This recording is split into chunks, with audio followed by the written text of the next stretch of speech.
Oh, welcome everybody. I hope we're all doing well.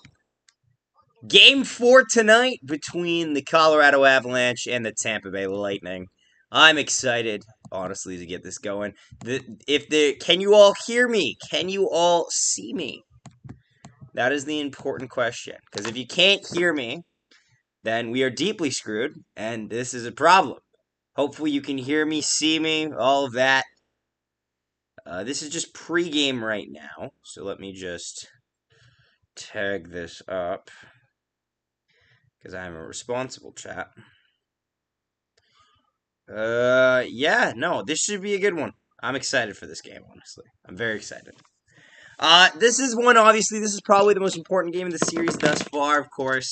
Game 4, either deciding whether a team will go up 3-1 or a team will go and tie up the series 2-2. If this series gets tied 2-2, this is a brand new series, and a scary one at that, I think, honestly. I think a series being tied up at this point for the Colorado Avalanche would not be very good for them. There'd be a lot of concern there as to whether or not they could close it out against the defending back-to-back champions. I think this is going to be a great game, honestly. I have high expectations for this. I think it'll be closer than the last two, which have been pretty much just a mismatch for either side. I think this game will offer a lot more. So yeah, I'm excited for it. Ugh. If y'all are new here, don't forget to subscribe, leave a like. Appreciate you tuning in. Means a lot to us. Does help us out a lot. Colorado Avalanche. Tampa Bay Lightning.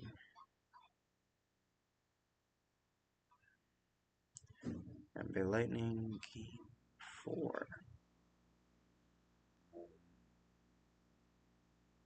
At first I thought I spelled something wrong. I read that and I went, doesn't look right.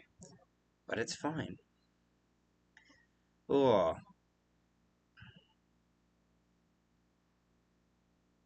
Stanley Cup Finals. I'm just tagging it just so everyone knows what I'm doing here. I have to tag it so that it shows up in the algorithm more. Because otherwise no one would know. And even then, I would argue that no one really does know. Because statistically speaking, it isn't that high. But you know, I enjoy all of y'all for tuning in. Don't forget to leave a like on the stream. It really does help us out. Jacoby, welcome, my guy. Nice to see you here. It's a good sign also too that I actually had the what's it called? I had the right title for it this time, and I had the right thumbnail, which is a good sign. Usually we'll have something go wrong, so you know.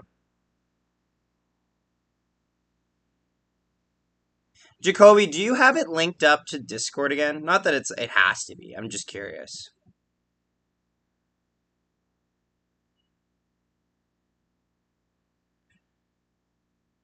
Ooh. Electrified Clips, what's your opinion on the economic state of Venezuela considering the inflation rates? I think that they're having a tough time.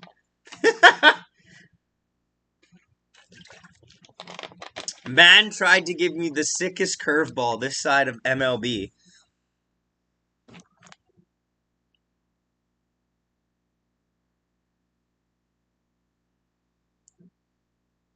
Hey, Preston, nice to see you, buddy. Yep, I will add that Discord link, don't worry. I'm just quickly just sending it to another group of my friends as well.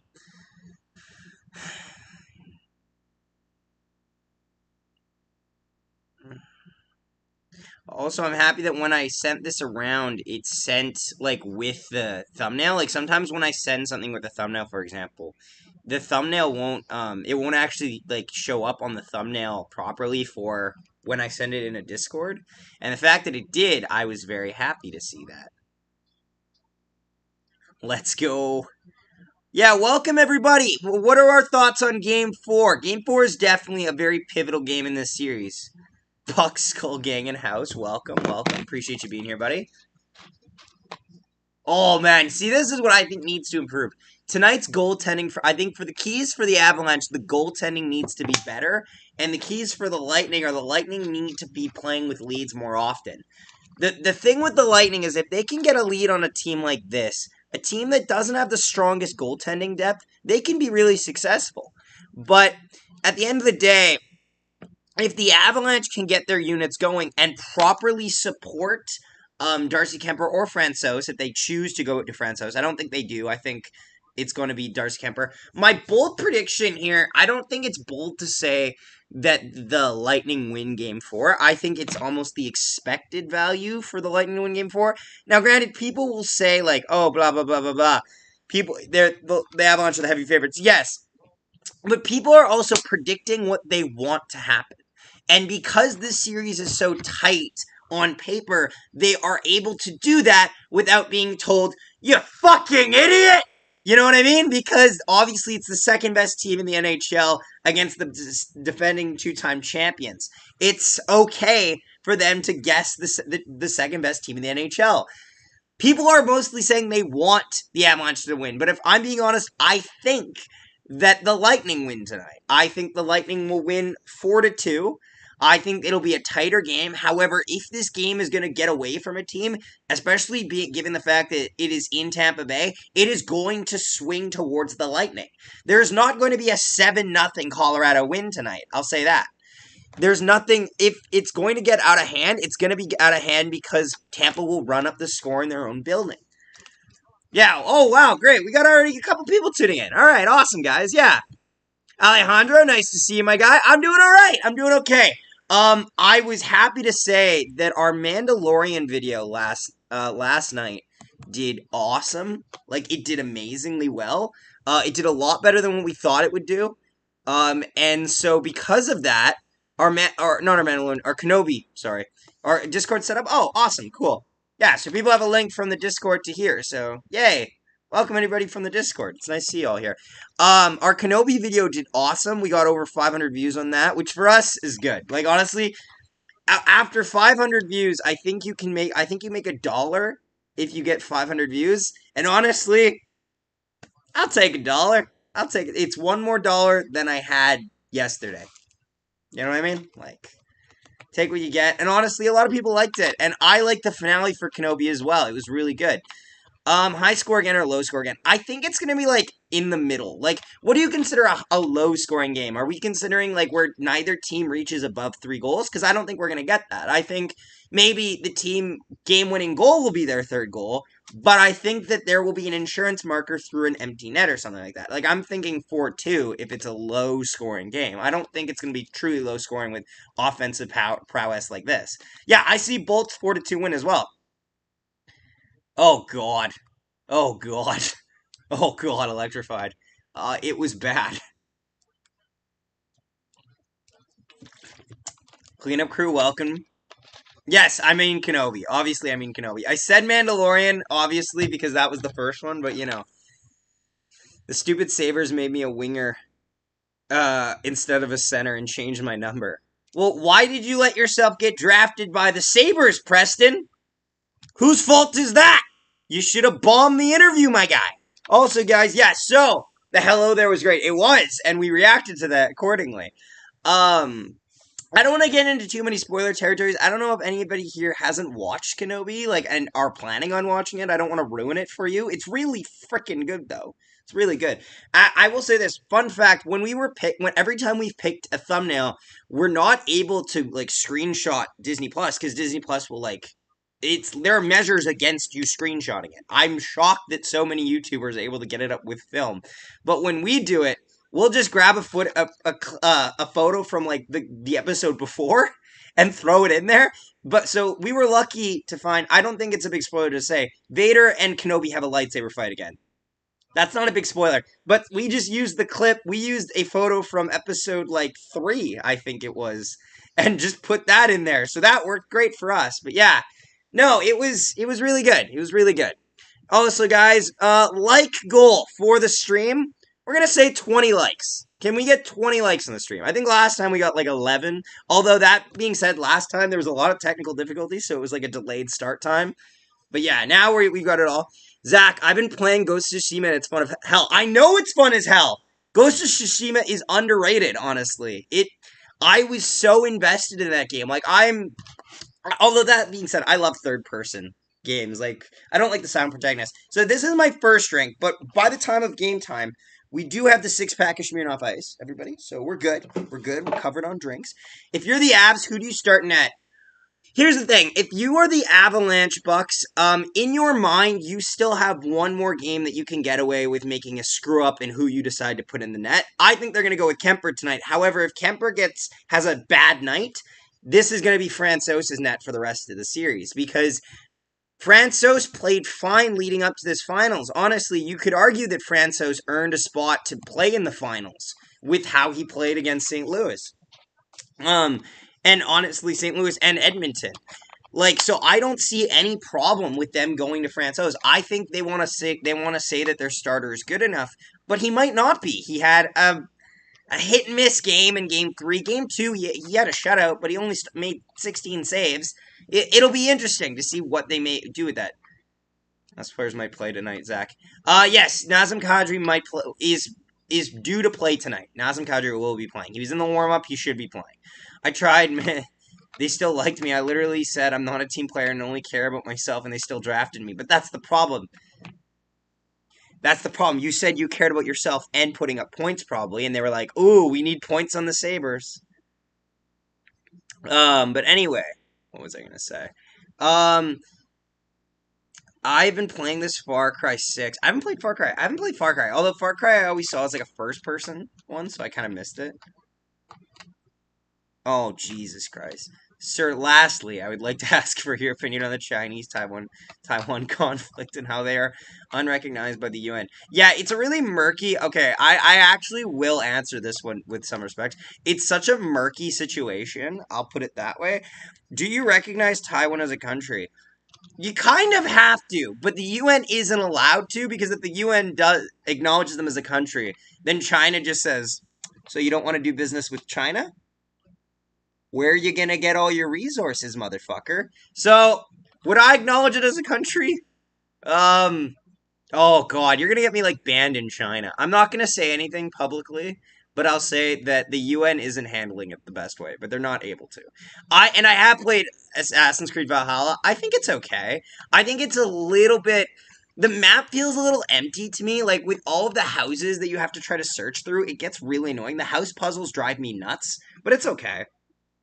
Blake, welcome to the stream. Appreciate you tuning in. Jake as well. Nice to see you.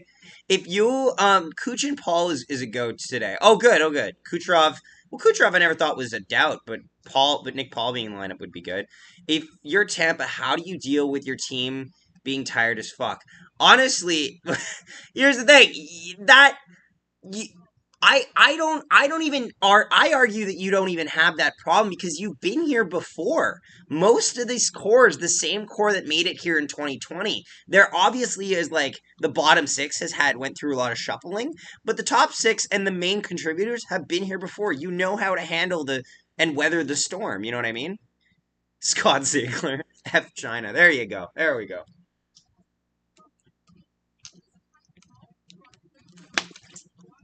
Welcome to the stream, by the way, Scott. Hope you guys are enjoying it so far. Hope you guys will have to subscribe if you're new to the channel. If you haven't subscribed already, please do. It's free. I'm not asking for money, although you can donate. But I'm not asking. You can donate if you want, out of the goodness of your heart. I would like to point out that if you have a PS5 and play Ghost of Tsushima, your eyes will be pleased while traveling. Oh, yes, no.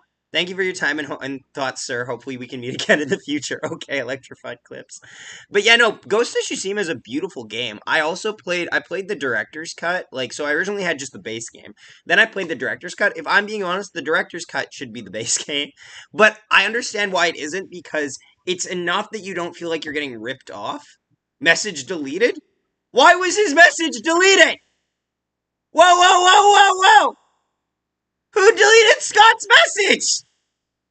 We allow free speech here? Holy shit! Scott, no! Cleanup crew! He was just getting mad at the country just for the one thing, but okay, that's fine, I guess. Guys, let's not get overly aggressive here. But yes, Ghost of Tsushima, its DLC match works really well at the end. It honestly works as an epilogue very well. I read it, okay? I read it, Cleanup Crew. I read it, okay? Congrats to Paul Maurice for becoming head coach in Florida. Yeah. I read the message. Jesus. Okay, well now there's just arguing. Sc Cleanup crew, Scott, but no fighting. To quote Thomas Shelby, no fucking fighting. All right, no fucking fighting. No fucking fighting. None of you, neither of you are fighting. No fucking fighting. Tampa needs to stay out of the box. First 10 minutes. Oh, for sure they do. Earthquake in Afghanistan. Asking for help. Oh, how the turntables. I live in Denver hoping for a W tonight. Yeah, I can understand. What just happened? The guy said fuck China because we were talking about how the China and Taiwan situation, which I'm going to partially blame electrified clips because I was too much of a nice person to not acknowledge what he said in the chat.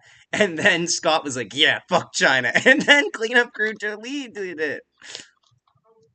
And I'm like, no. And now they're swearing at each other. And I just feel like the fucking literally like that fucking like school teacher that's like the substitute that doesn't understand the entire dynamic of the classroom and they're just like, stop, no arguing in class, both of you in the hall now. I didn't think the Panthers were in bad hands. I feel like it was wrong. I'm sorry. It's okay, cleanup crew. Just in the future, maybe just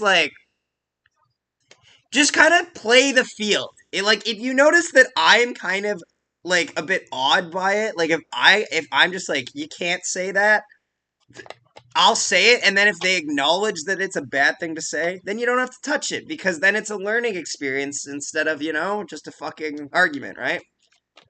I didn't swear at all. It was fine. It was fine. It's fine. It's fine, guys. Sorry, like finally to ask you to tone down the language.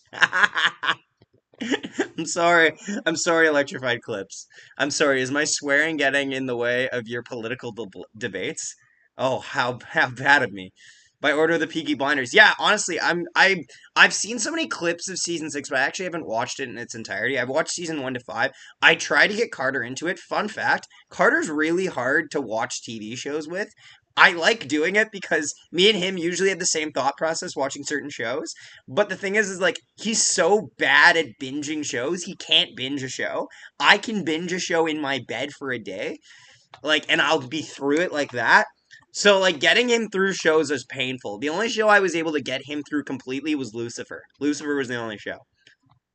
Fighting is allowed. No, I just love that scene. No fucking fighting, and then he just yeets the waiter across, and I'm like, yeah. If I had upper body strength, I'd do that too. It's a great series. It really is. It really is a great series. Although I have to say that, like, as good as Cillian Murphy is as Thomas Shelby, I would argue that Tom Hardy is better as Alfie Solomons. Tom Hardy is the best person on that show. He's like, Alpha, shalom. He's just the fucking best. He's just the best. Any predictions on the score tonight, chat? Oh no, I think I made Zach upset now. I feel bad. No, you didn't. Y'all just started arguing, and I was like, no, no fighting. Please, no fighting.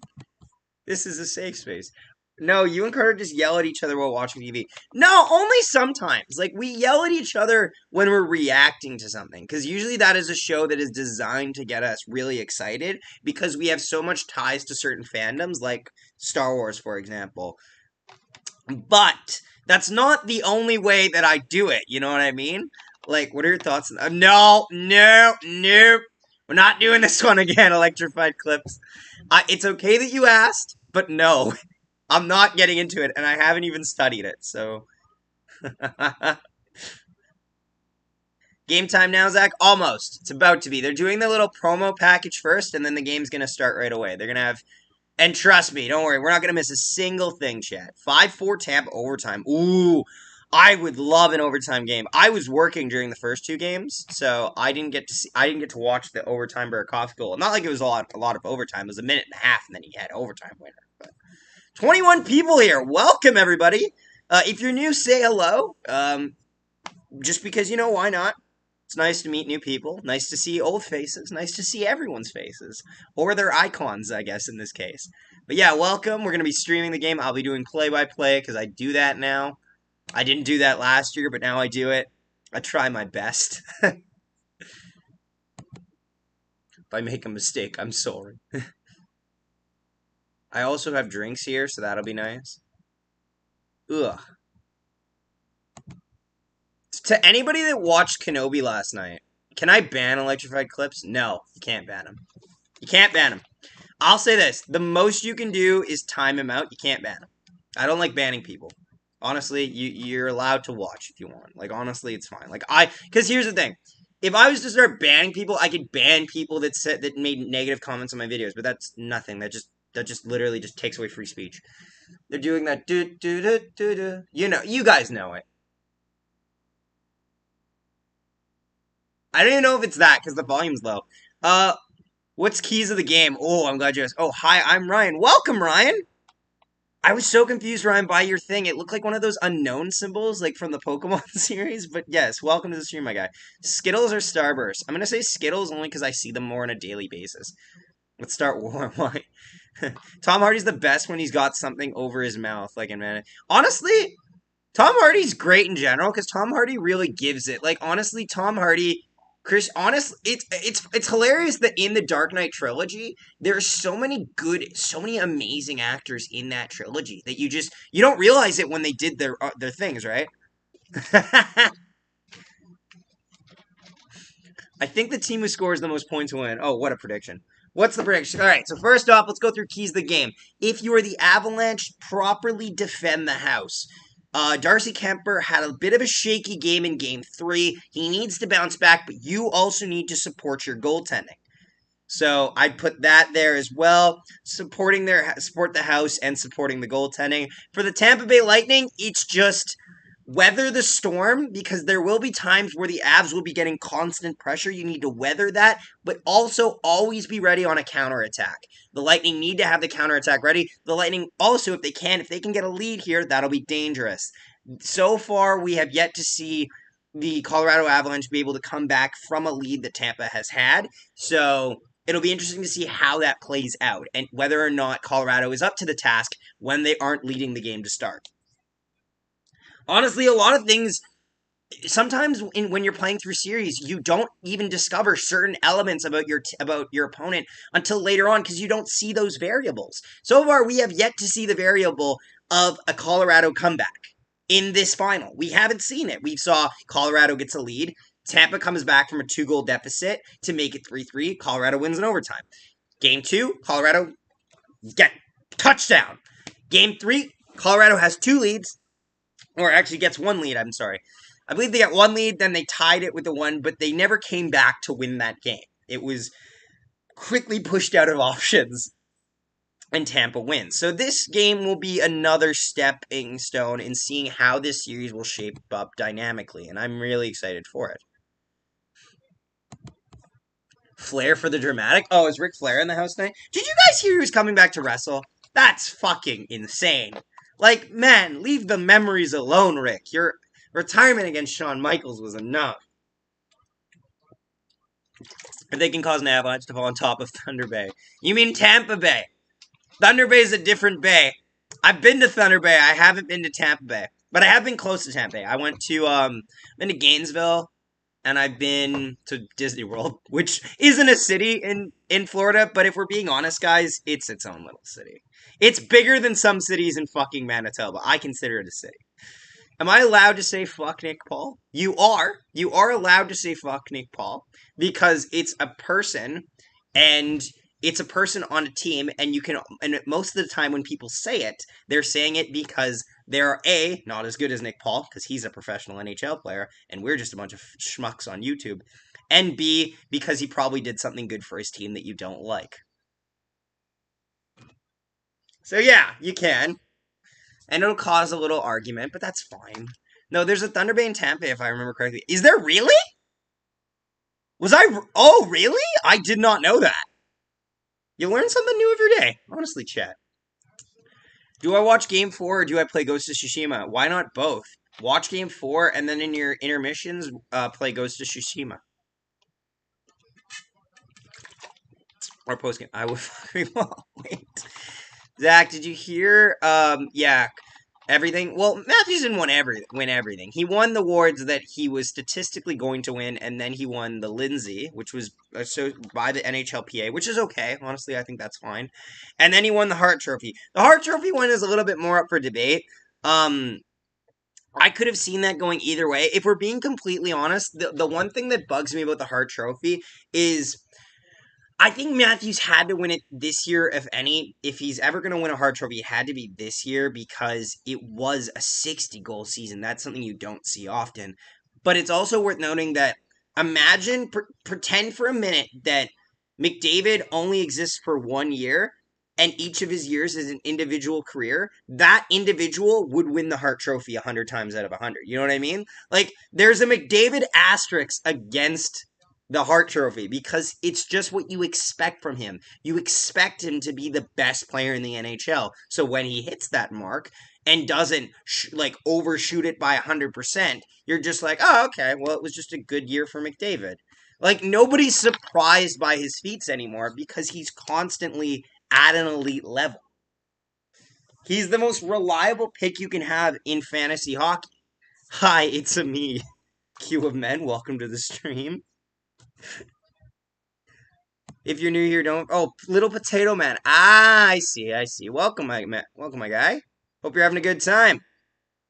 Don't forget to leave a like and subscribe. Because we appreciate it. I've changed my user. Ah, I see. Perry and Kuchen, Stamkos, and Vasi, those keys.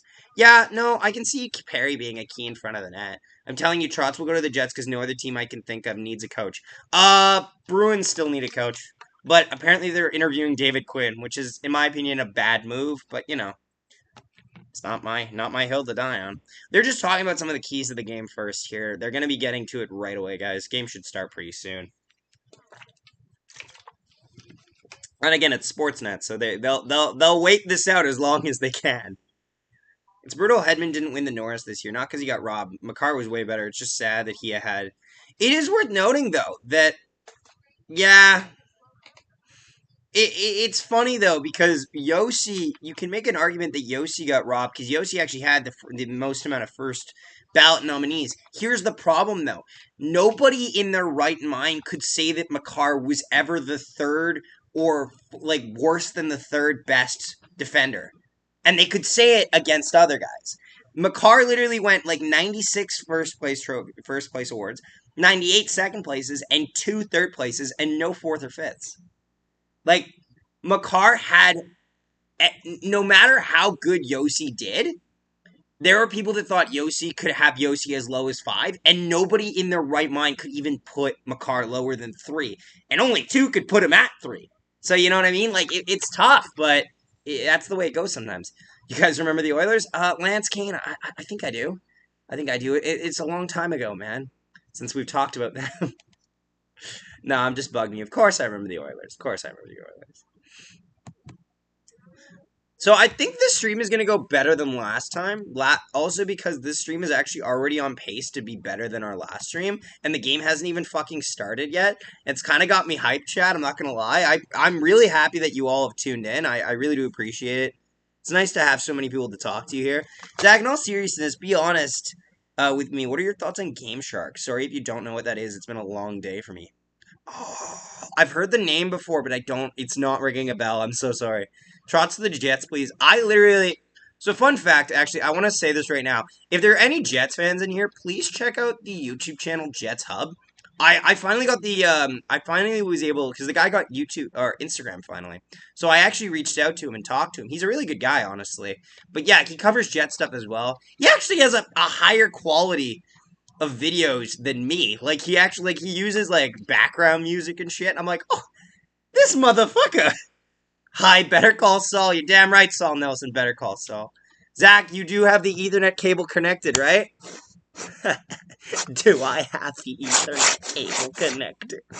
What a silly casual mans think I would ever go a day without having the Ethernet cable connected directly, Alejandro. Always has to be directly. Cleanup crew, I don't even believe you. If Boston signed Trotz, I'm walking into the sea.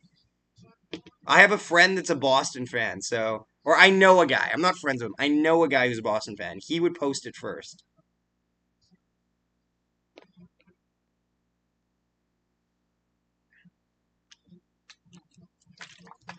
Why are we getting another panel? Get to the game, lads! Oi, they're taking forever.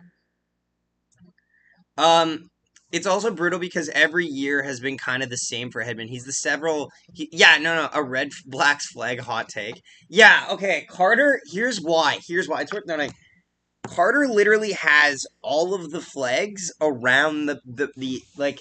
There's an Argonauts flag over there. There's a BC Lions flag over there. There's a fucking Elks flag there. I think we have a Rough Riders flag, but because of our rivalry with the Rough Riders, Carter won't even unfold it.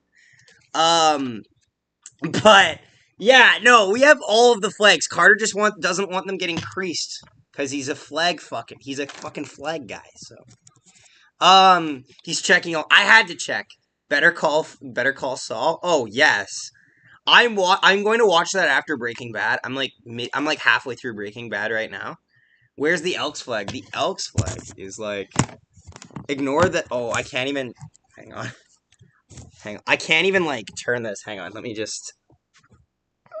There's the Elks flag. Ignore our Lego sets because Carter's a big Lego guy, and honestly, I was as a kid too. And like, what are you gonna get rid of Lego for once you're done with it? You don't need to get rid of Lego.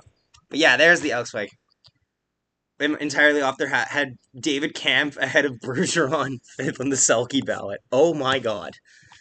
I thought autocorrect. Oh yeah. Lightyear was alright. I was kind of disappointed. Not gonna lie. I felt like they could have taken more risks, explored the vast unknown space. I understand that. Honestly, if your only debate though is that the movie didn't take enough risks, at the end of the day, it's an okay movie. You know what I mean? It just means that it's not a movie that you're going to rewatch on a daily basis. You might see it like every 2 years, every year or so, and that's okay. That's kind of what a normal movie's for. Honestly, I'd read a long form explaining these picks out of morbid curiosity. Corey Kidd, welcome to the stream. Bruin, welcome to the stream, my guy. Nice to see you here. Appreciate you guys tuning in. Legos, indeed it is, Alejandro. Indeed it is. You have no idea how many Legos we have. Carter literally has, like, an entire diorama. He has like these tables, and then he has these big plates that hold all of the Lego. He's got his entire separatist army, his Republic army. They're all organized. Man's insane. Elk's going to win a game this season, I swear. Did they not win a game last year? I could have sworn they must have won at least one, right? All right, so they're all coming out right now, so they still got to do anthems. So we'll keep talking till the game starts, and then I'll just be talking once the game starts. Man, I can't believe the Avs have already made it 100-0. I really can't believe it. The game hasn't even started. I know. God, Bobo, who could have foreseen this? What a shock to the system. Pardon the pun. Yeah, if you guys are new, don't forget to subscribe. Appreciate you tuning in, by the way. It's great to have so many people here. It's been a great conversation so far, and literally, we're actually going ahead of schedule. Like, last stream, we only got about 200 and something. We've already hit 150, and the game hasn't even fucking started yet. Okay, guys, I'm out for the night. Have to do my 6-mile run while it's cool outside. See you next game. Jake, I don't even know if you're serious or not. Like, I know people that hike, but most of them do that in the morning. Like, when it's cool in the morning.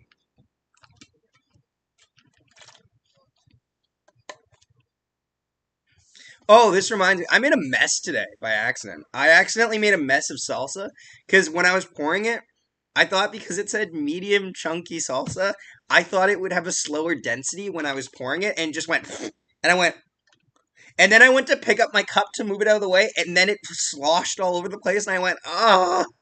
Anywho, just a random Zach fuck-up story. Besides, it's made for kids. Anyway, I would argue that the dialogue could have been better, but again, it's a kid's film, and it's played safe for some parts. Okay, yes, I will argue that some kids' movies do play it safe, but others don't. Like WALL-E and Inside Out, those are 2 kids' movies, and honestly, Up as well.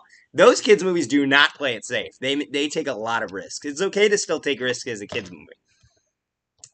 So they're doing they're doing a thing honoring a veteran. I'm not sure of what war he served in, but he's in a wheelchair, which does suggest it's been a long time. He was also a pilot, it seems, so respect there. Thoughts on Last of Us? I was never a big, like, Last of Us fan. Not saying I disliked it, it's just the genre was a little too dipped in, like, horror and scared type things for me, and I was never a zombie apocalypse type guy. That being said, there's one zombie game that I play, and it's Days Gone, and I actually really like Days Gone. But I played some of Last of Us at my girlfriend's place, and it's kind of scary, but I do like the dynamic, and we played a lot of Last of Us too, because my girlfriend she really enjoyed the game, but she wasn't very good at the combat sections. And the way that I play, because I grew up playing so many combat games, like third-person combat games, they're singing the anthem right now, by the way, guys, so don't worry. We will start right in time. I did all the combat sections for her and the stealth sections because I was like, yeah, I'll put my Assassin's Creed training to good use. Too much to send in chat. I will look later, okay? If you want my Lego Luke Skywalker X-Wing, you can have it. Just take up space in my room like my Minecraft Legos.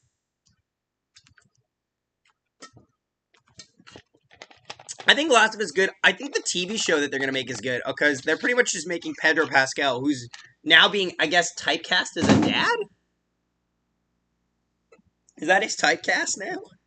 Too much to send in chat. I will read that. Let me see. Let's just take a peek at what you did. Hero vote here. No Matthews, McDavid, Tricentennial. Prizov, Yossi. Oh, Shesterkin, Huberto, JT Miller. Whew. Worst sports moments? I'm bad at stealth wall. To be fair, a lot of us are bad at stealth, and that's okay, because a lot of games are not meant for stealth.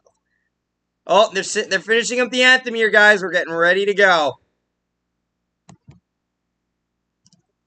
I was bad at stealth, but stealth also is such a necessity in games like Ghost of Tsushima, where I'm playing it, and I'm trying to get everything on the map taken care of, but I suck at stealth, but I have to, because otherwise the Mongols will just wreck your shit up.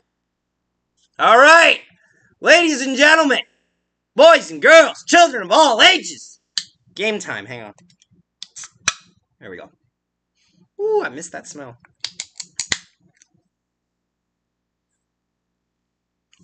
I was having some Caesars the other day when I was out with my coworkers, and it was very nice. I really like Caesars, but the problem with Caesars are they are the exact opposite of me. A lot of high maintenance, unlike me, which is shockingly not enough maintenance. Along the show isn't like the Halo TV show. Master Cheese, please. I don't want a season 2 of the show. I haven't watched the Halo show, but I've heard from people that are fans of Halo, the game, it's bad, which is like, oh. To be fair, though, we've seen so often that games get butchered like that, so I don't know why we were all surprised. Like, I guess because it looked like it could be good, but anyway. Game's starting up. Nazem Kadri back in the lineup. Getting ready for opening face-off here. Yeah, opening face-off, here we go. Lightning win the draw. Put it back to Chernak. Chernak will dump it all the way down into the zone. Avalanche get it in their own zone, looking to move up with it. They'll take it out into the neutral ice. They'll look to pass it across the seam there and just dump it into the zone. Lightning pick it up. Lightning out of their own zone, moving up the line, moving up over and in there to Hagel. Hagel back to the point for Chernak. D to D there. Shot on net. That gets stopped by there. Rebound. They battle away forth. The puck's still loose. The Lightning get it again. Another shot. The mask goes off. They shot. They score! They score! Anthony Cirelli! The Lightning have taken a 1-0 lead. Oh my goodness. 36 seconds in. And Cirelli has given the Lightning a 1-0 lead. The mask of Kemper fell off his helmet, fell off his head as the puck was going in. But right on the doorstep, Anthony Cirelli and the Lightning have taken a 1-0 lead.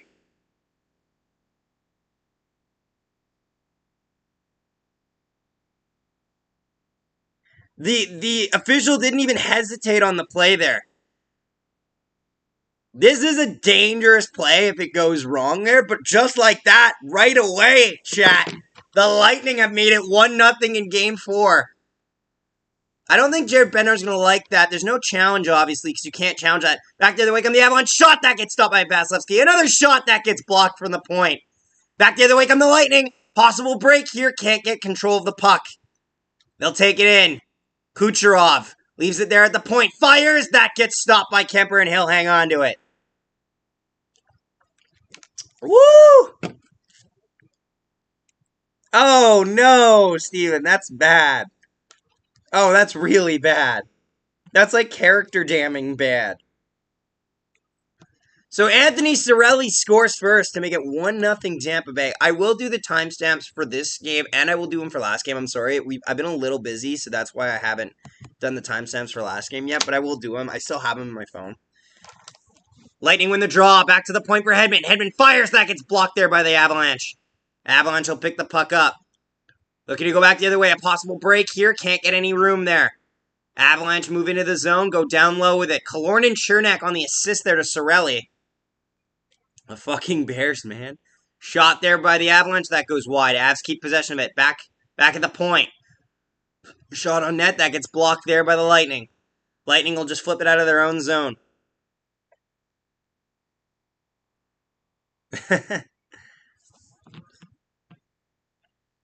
Ooh. That was really quick. That was really fucking quick. Avalanche moving out of their own zone. We'll just deflect it into the opposing end there. And they'll battle in the corner for it. Lightning, pick it up. Lightning looking to get it out of their own zone. Avalanche will push it down low. Battle along the wall for it. Puck gets loose. They battle for it more. Avalanche, keep it in at the point there. Try to get something going there. They can't get any possession there or any like real good zone time. Avs will have it in their own zone.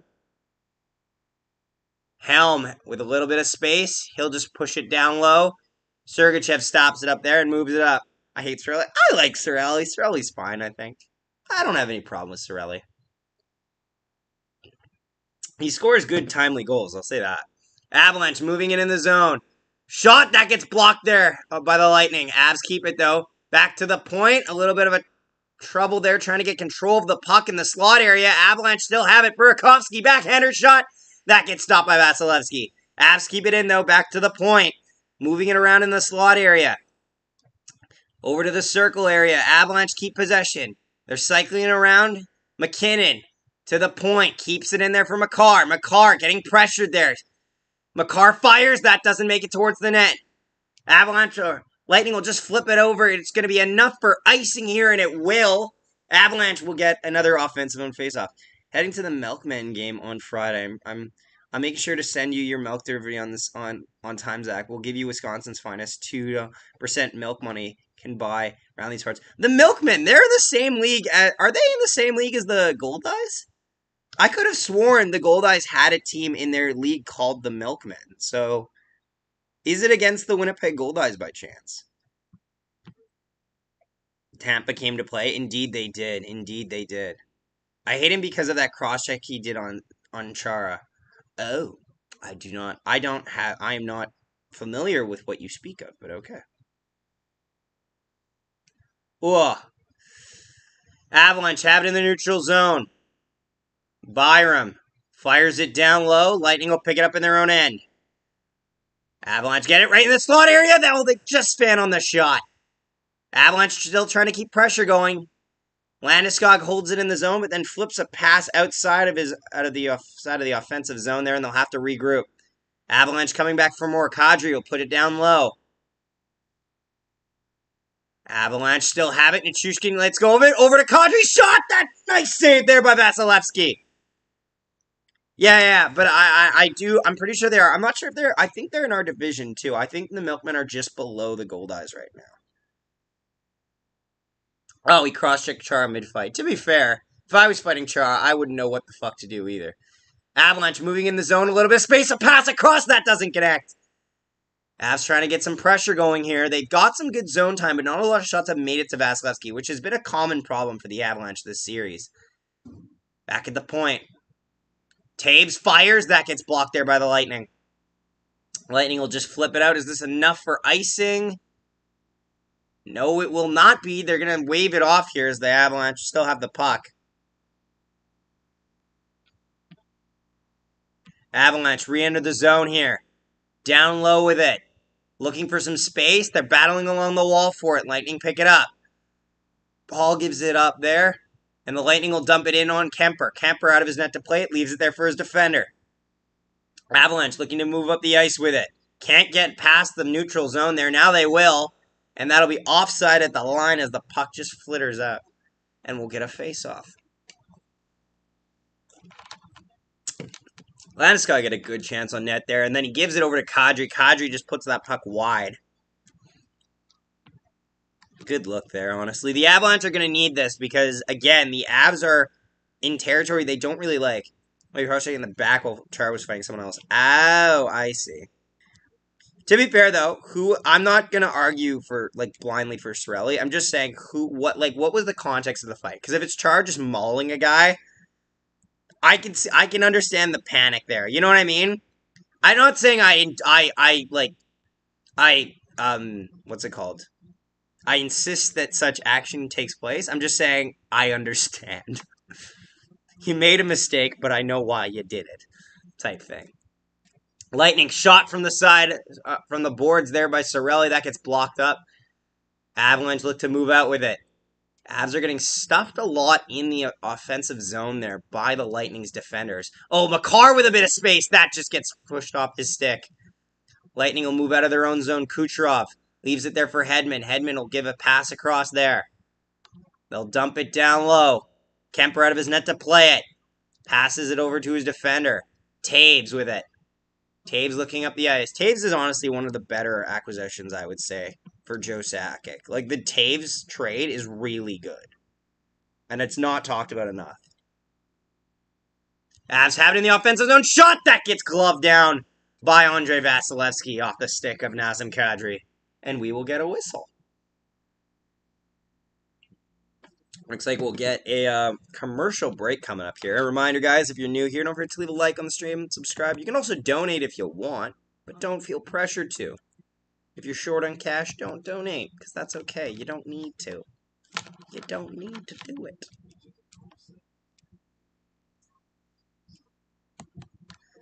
Ugh. Towards this guy. I think he hit 2 ducks after that. He's shooting the puck a lot on the outside of the far post. Like, if he's on this side, he's shooting a lot there on the outside post, which has really been trouble for him. I know it was a mutual fight between Char and someone else, and Cirelli just skate up to him and cross-check him in the back. I see. I see.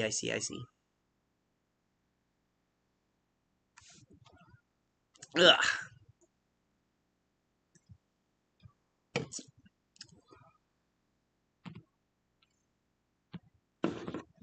Is this more, like, what's it called?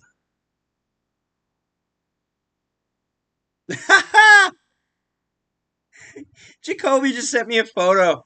He sent me a photo a while ago, just watching. I would watch me in a dark room, too, because I'd be too ashamed. No, I'm just kidding. A plunger.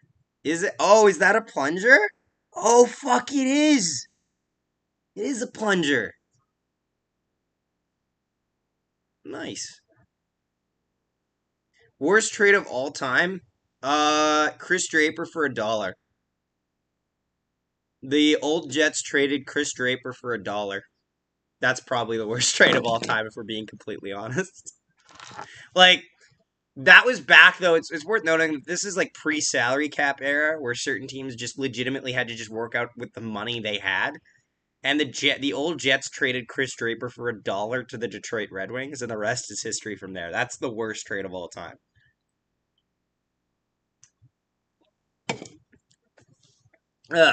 Anyway, back at the action here. Avalanche win the draw, but they can't hold it in at the line. Taves can't handle it. So he'll have to go back into his own zone, getting pressure there by Kucherov. Gives it off to Makar. Makar up the ice there. Avalanche looking to get over the blue line. Can't get it in.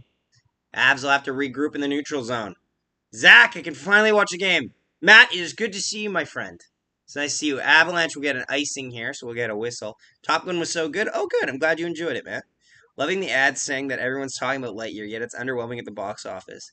Still need to go see Top Gun Maverick. I'm looking forward to it. For a $1? What the fuck? Yeah, no, you can Google it. Draper was traded for a $1. Like $1. A loony. A fucking loony. Or a bill. What does it matter? Yeah. Anyway, Avalanche win the draw in their own zone, looking to move out with it. Yeah, I've heard good things about this new Top Gun movie, so that's nice. It's always interesting. It's always nice when you see movies build off of what the franchise has set up, but also build enough of their own story with it, and not just like blatantly repeat it. Sequels. But yeah, Avalanche have it in the offensive zone, moving it around, cycling in. One of the Avalanche players got dumped there at the line. No call there. Lightning will take possession of it. Bogosian moves it up the ice. McKinnon tries to intercept it. He gets forced off the puck. Byram in his own zone, getting pressured there, moves it up for Taves. Killorn battling along the wall there with the Avalanche player. Lightning will get it in their own zone. McDonough looking to move it up over to Sorelli. Sorelli now, he'll move it over up to Killorn. I think he won 3 Stanley Cups too. He might have. He probably did, honestly. I don't know when he stopped playing for the Red Wings, but he would have probably won 3 because there's the back-to-back that everyone talked about before Pittsburgh had a back-to-back. It was Red Wings, and then there's another one in there as well. And this puck will go out of play and we'll get a whistle in the Avalanche end. It's funny, we talk about like if you guys have been listening, you'd probably think that the Avalanche had a lot of shots on net. They don't. They only have 2 shots on net. While they're pressuring them well, they're not getting any shots towards the net. It's all getting stopped or it's going wide. It's not good. One thing I don't think Canadian NHL fans realize is the players get paid in USD, very wealthy people. If a player uses Canadian taxes as an excuse to not sign up north, they are greedy. Well, it's worth noting, though. I'll put it this way. I like this quote from Crosby. It's okay to take less if everyone's pulling on the rope. Like, everyone's got to take the cut, you know what I mean? If not everyone takes the cut, it doesn't work. And sometimes people just don't want to take the cut just for one market when they know another market will offer them more. Chance there, that gets stopped there by Kemper, and he'll hang on to it. Like, I'll put it this way. If I was in a position where I could legitimately value my skills for $1 million type contract, and I was offered $2 million or $3 million after tax, I'll take $3 million because I don't know how my career is going to go, and maybe that extra $1 million, based on the lifestyle that I'm trying to make for my family, will be affordable. Again, like, I'm not, like, I never want to blame players. I don't like this mentality of blaming players for the market they choose to go in. And especially, no disrespect, Matt, but you guys are able to get certain people to play in Toronto. Winnipeg doesn't get that luxury. Winnipeg is in a position that we're very aware we need to pay players more to get them to come here. Chance from the line, that gets stopped there by Kemper. Like, so honestly, and I don't think it's right to blame the players. I understand that it's a issue to, like, for money purposes, I will never blame players for wanting to support their family properly. I will never. You can't. You just can't. Even with the Jacob Trouba stuff, like his fiance was a doctor in America. I'm not blaming him for that. He wanted to go to American market because she gets paid more. Makes sense. Anywho, Avalanche have it in their own zone. They'll just flip it out there. Lightning will pick it up in their own end. Bogosian taking his time with it. In his own end, goes behind his net, waiting for his team to get set up. 11.5 to go in this first period. 1-0 Tampa Bay. Shot count is 7-2 for the Lightning. It's a very deceiving stat. More shot opportunities or attempts for the Avalanche, but yet they do not lead the shot category or goals. Avalanche pick it up in their own zone. We always overpay like $2 million just for them to play here. Exactly. It happens. Or what'll also happen too is we have to acquire them by trade. That's more common. Avalanche shot from the point, that gets blocked there by the Lightning. Lightning will look to move it out. Avalanche have it. I feel like if the Avalanche lose this series, there's going to be a lot of memes like you were the chosen one. There's going to be a lot of that. Well, when you put it that way. Yeah, exactly, Bruin. Like, I can't blame players for wanting to support their family. You do the same thing. You know what I mean? Like, and people be like, well, they're millionaires, blah, blah, blah. But you don't get it. It's because they live in an environment that is legitimately told them that they are worth $1 million. So why are they not supposed to think that they're worth $3 million instead of $2 million? You know what I mean? Like, it's normal. Like, if we want to talk about overpaid athletes and arguing about contracts, look at a different sport. Because those athletes get paid like $10 million for 16 games in a season. What the fuck? Like, what? At least with NHL, it's like nine figures. It's not fucking 10. Like, you know? Lightning have it in the offensive zone, right back at the point. That gets taken away there by the Avalanche. Chernak will just fire it back in there. It's late offside, so they'll have to tag up. All right, hear me out. The Avalanche's reverse retro jersey for next season. We the quarterback near before they moved to Colorado. It's the one where they got. Oh yeah. I know what you mean. I've seen that one. That one kind of looks a little too AHL for my liking. It looks kind of like an AHL logo. I would love for them to do a reverse retro with the Colorado Rockies logo. That would be interesting. I think that'd be better. I think the Colorado Rockies logo would be better. It's just like a more angular version of what they have now. Lightning have it in the offensive zone. Belmar back to the point there for Ruda. He gets taken away. Back to the way come the Avalanche. Avalanche trying to get some body positioning on the play there. Can't get it. They'll move into the corner with it. That'd be interesting. It would be very interesting, Steven. I agree. Battle in the corner for it. Avalanche across over to Comfort. He can't convert on the play. Big hit there, too, by the Lightning. Gets the fans riled up. Avalanche hold it at the blue line. They'll just push it back into the zone. Battle behind the net for it. Vasilevsky plays it over to Hedman. Hedman gets taken off the puck. Over. Turnover. Shot! Where's the puck? Nobody sees where it is. It's back at the point. Avalanche have it. Taves looking over his options for passing lanes. Hedman intercepts it. He'll look to move it out. He doesn't get all the way, though. Avalanche hold it in. Avs moving around with it, but they then get forced outside of the line, so they're going to have to regroup. The rights to the Rockies, though. Oh, you might be right, Steven. You might be right on that one. That's true. That is true, although I'll put it this way. You could do the color scheme of it, though. You could do the color scheme of the Rockies, like what Minnesota did with the Minnesota North Stars, even though the Dallas Stars have... Oh my god, turnover shot! What a save there by Kemper! Almost a disastrous turnover to Nick Paul on a semi-breakaway there. But Kemper came up with the stop. So they've actually taken one of the Colorado shots away now. So it's actually 7-1 as the shot, 8-1 as the shot count. And they've got one shot in the first 13 minutes of play. That's bad. This is a bad start for the Avalanche. Lightning moving around there, back to the point for Chernak. Fires! That gets stopped there by Kemper, and he'll go out of play, so we will get a whistle. This is not the start that the Avalanche wanted at all. This is concerning if you're an Avalanche fan. You're barely getting any shots. You're not producing anything. We're just going to have a commercial break right here.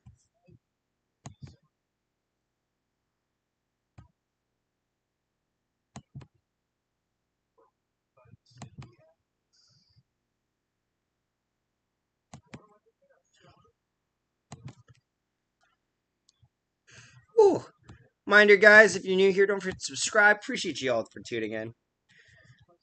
True, that would be sick to see. I would love to see the Cleveland Barons or the Kansas City Scouts jerseys come back. Would be interesting to see. I understand that. Would be interesting to see autocorrect. Oh, buddy, I know what you're saying. I know what you're saying. Don't worry. Don't worry.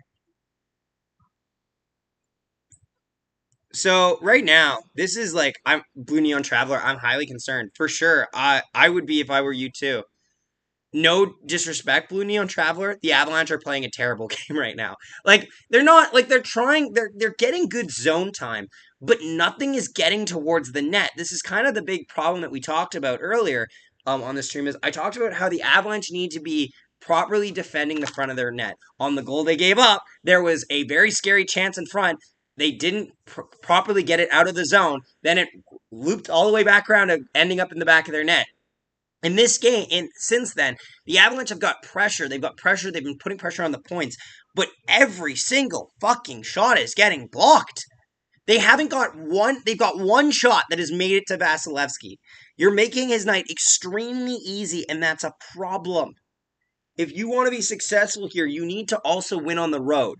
You can't rely on wins, because if the Carolina Hurricanes taught us anything, it's relying on home wins will get you eliminated sooner or later. You have to win in both environments. And the Avalanche going into this series were pretty much undefeated on the road. But yet it has been a problem for them. Fun fact, do you know the Hurricanes used to play in a mall? Yes, I did actually. I do remember that. I actually remember that odd fact that you're mentioning. I feel so special that I know it this time. Stock market plan. Not a fan of either one of these teams. What a joke. This league. We are going to protect the Oilers by putting a stupid trapezoid that they cannot skate out of behind the net. To be fair, the trapezoid rule isn't really to protect goalies. It's to protect goalies from fucking around. Like, goalies are the ones that are mostly the biggest, like, most annoyed by the trapezoid rule because it limits how they can move the puck. We're going to let them take shots when they don't have a mask. Ah, I see what you mean. The only reason why they couldn't stop that was because Kemper wasn't in danger. Cirelli's not shooting at his head. There's the open net there, and it's a quick rebound. Shot from the point that gets blocked there again by the Lightning.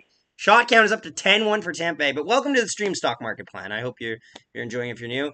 Pardeep, welcome. Nice to see you here, buddy. Hello, Zach. Hope everything's well. It is today. I'm doing well, honestly. How are you, man? Hope you're doing well as well. Yeah, the offensive zone possession has been 3.5 to 2 minutes, pretty much. Shot that gets stopped by Vasilevsky. Oh, that's pretty much the best chance they've got all game there. Vasilevsky with an easy right pad save, though, on the rebound. The Avs have, like, doubled ozone time, but have literally a tenth of as many shots as the Lightning. It's not a good sign.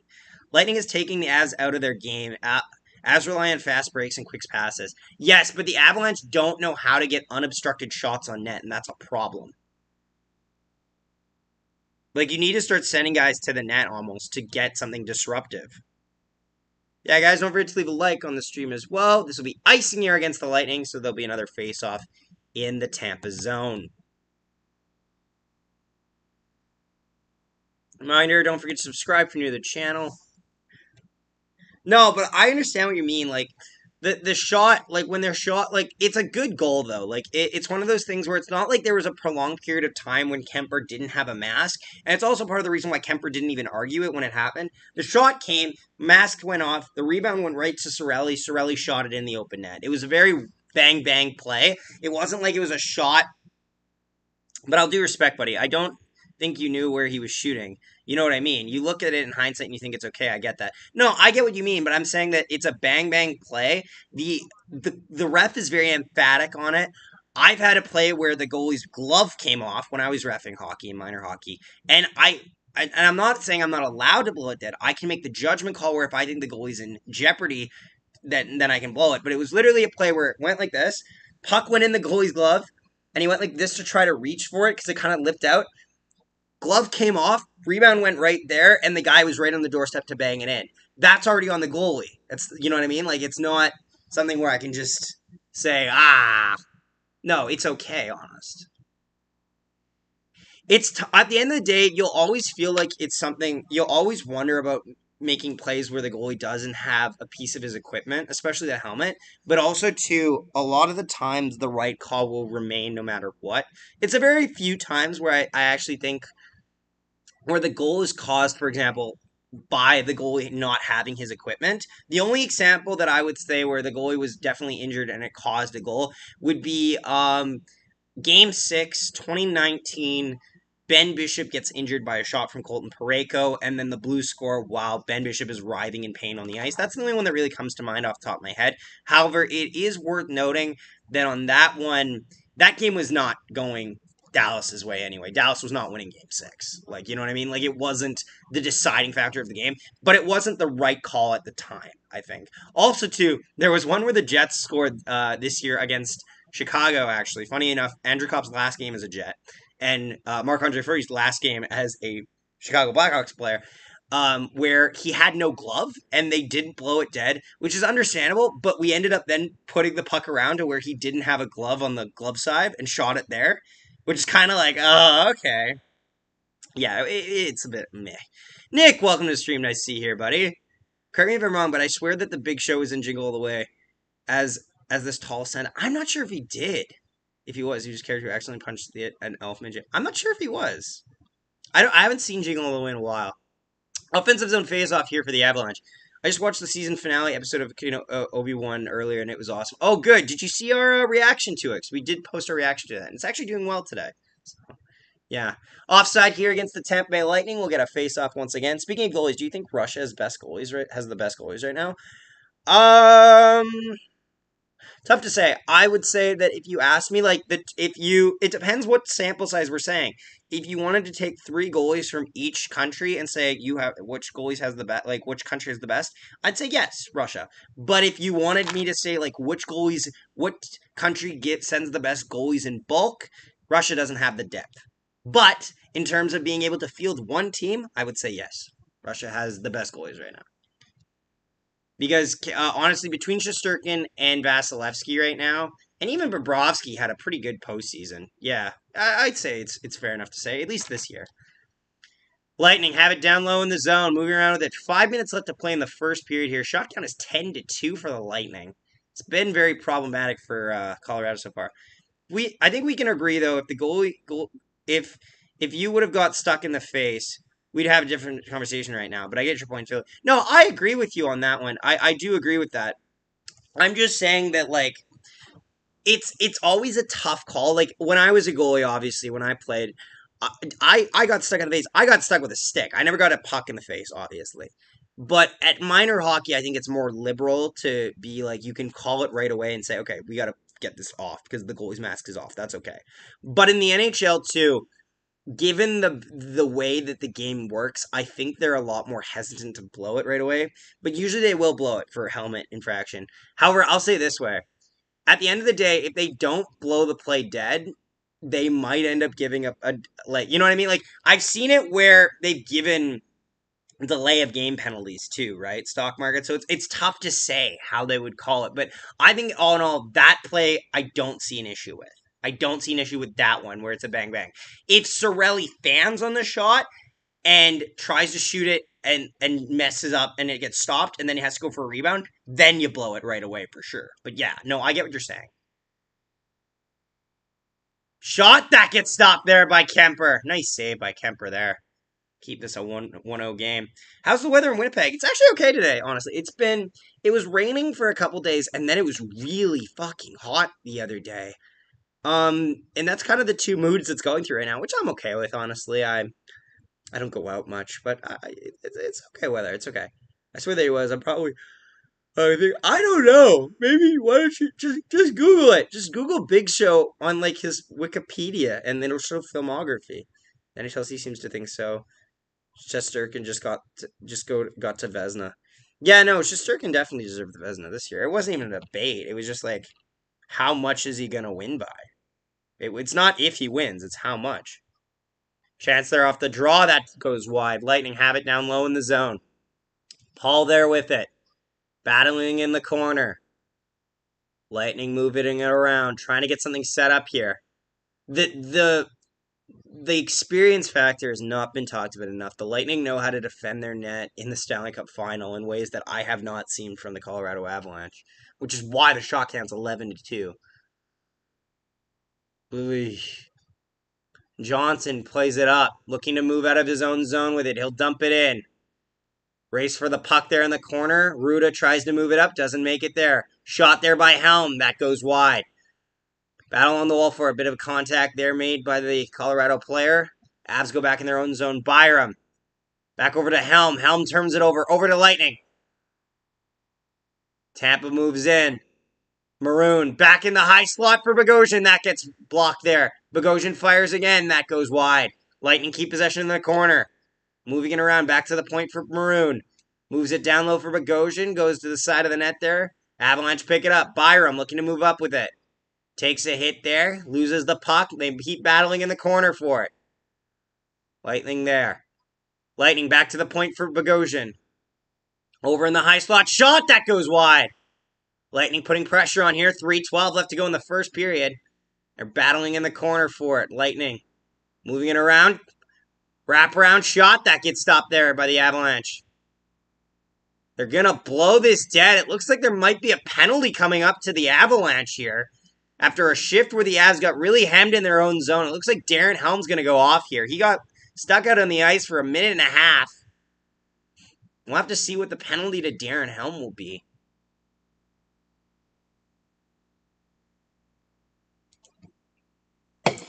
Helm in his own zone. What's he do? Oh. It's a bit of a late hit. Yep, Helm will get an interference penalty for a bit of a late hit there on the Tampa player in the slot area. So Tampa will get the first power play of the night. Shot count right now is 13-2 for the Tampa Bay Lightning. In terms of offensive production, it's definitely leaning towards Tampa Bay. But we'll have to see. What are you guys' thoughts on that penalty? Like, I could go gone either way. It's a little late, but it's a very safe hit. I think he's just finishing up on a check, but I understand why they call it. Because you don't want to indulge, like, that type of, like, reactiveness, I guess. Back to the point for Hedman.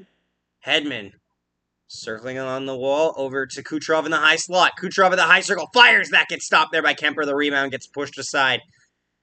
And the Avalanche can't get it out of the zone over to Kucherov. Down low. Back to Kucherov in the high circle. Down low. In front. Across. Snap goes backhander. Stop that. That gets stopped. Back the other way come the Avalanche. Possible shorthanded chance here if the Avs can capitalize here. Moving it around. Slap shot. That gets stopped by Vasilevsky. Lightning pick it up. Lightning are 1 for 12 on the power play in the Cup final this year. And they have accumulated 23 shots on net. Andy, welcome to the stream. Nice to see you here, buddy. Too lazy to look it up. Oh, I see. Okay. Oh, yeah. I remember him being in Fred the movie. I think I saw that as a kid when I was in class. Oh, back the other way come the Avalanche. Nichushkin tries to make a move there on Sergachev. That gets taken off him. Back the other way comes Kucherov. Kucherov. Bit of speed. Leaves it there for Killorn. He fires it wide. Rebound. Another chance there by the Lightning. Back the other way. A foot race for it. Paul gets to it first. Cogliano on the forecheck. Paul keeps it moving. Gets down low with it. Avalanche pick it up. Back the other way. They'll just dump it into the zone. 34 seconds left to go in the power play here. So far, not many chances for the Lightning on this power play. It's not been great. Lightning looking to get something set up in the end of the zone. Avalanche turn it over. Back the other way come the Avs. Fires. That gets stopped by Vasilevsky. It's not a pretty save, though, and the rebound gets loose. Lightning pick it up. Killorn over to Paul. Back to Killorn. Backhander shot. That gets stopped by Kemper. The rebound gets pushed aside, and Kemper will cover it up, and we will get a whistle. With 8 seconds left to go in the power play to Darren Helm. A minute 10 left in this first period. And a lot of good chances here. Kemper is locked in so far tonight. Yeah, he's looked okay, honestly. He really has. This has been a good game for him so far. The fact that he autocorrect, why you do this to me? Oh, man. Usually, it's worth noting, like, even when you say things like, oh, fuck, autocorrect, I usually get it right anyway, right? Like, I'm usually getting it right when you're saying it, so it's okay.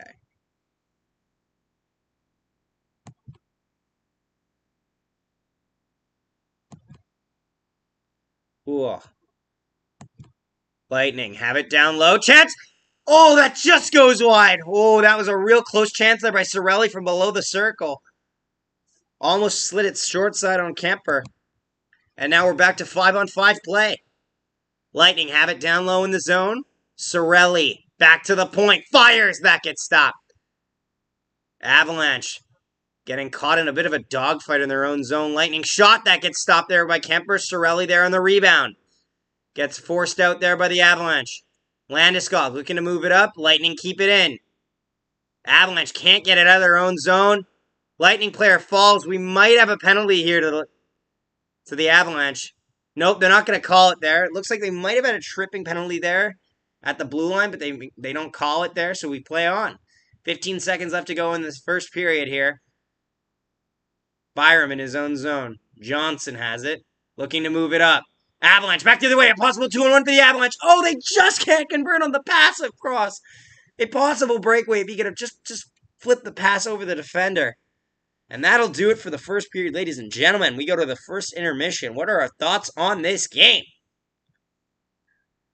The Lightning have a 1-0 lead after 1. Great kill by the Avs. It really was.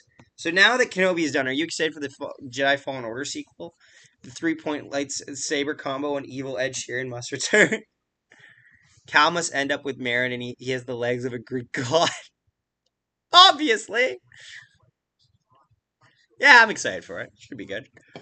I'm curious about Bad Batch. I'm a little nervous though, because season 1 was really slow. I hope it's like a case of like Mandalorian. Like they were just trying to explore some stuff for season 1, but in season 2 they really go for it.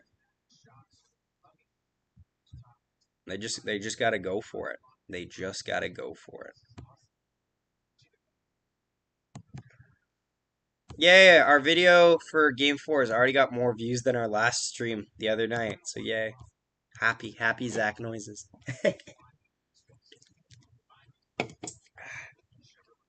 Don't forget to leave a like on the stream if you haven't already. Our goal is 20 likes, so yeah.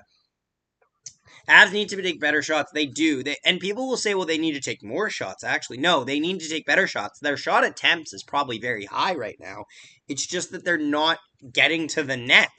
Vasilevsky is seeing everything and stopping, and he's not even stopping everything. The defenders are stopping everything. They need to be able to generate more time and space in front of the net. It's a very real issue for them right now.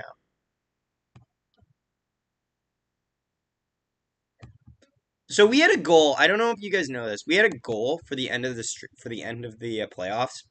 We probably won't hit it. I'm just gonna say it. Our goal was like 1,200 subscribers. We're not gonna hit it, and that's fine. But I am curious to see how high we can get with this.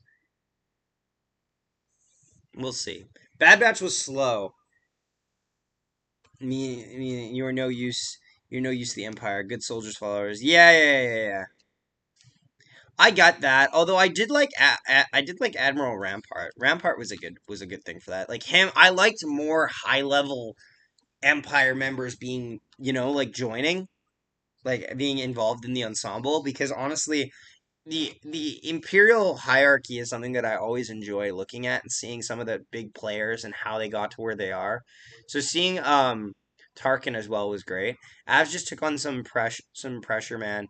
But Tampa couldn't capitalize. That's what I would be talking about in the locker room. Yeah, no, honestly, I thought the Avs had some good pressure moments there, but they just could not put it on the net. Like, it was crazy. You deserve 2K subs. Oh, thank you very much, Andy. It's very nice of you. I wasn't even thinking that high. I was like 1,200. Be nice.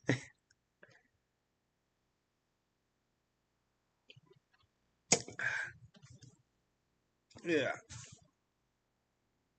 Honestly, whatever we get, I can't be thinking like this is a real job. It's a side job.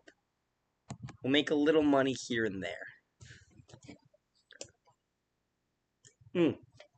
Reminder, guys, if you do donate, your name will be added to a list of people who have donated before. So, you will be remembered if you donate. Not saying you won't be if you don't. Like, I remember people anyway. I'm just saying. There has to be something in there, Gotta be some type of incentive.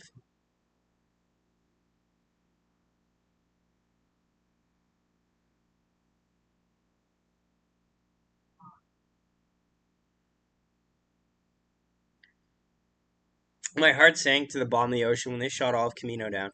Yeah, that was rough, I gotta say. It is worth noting, though, that the finale of that show was really fucking slow.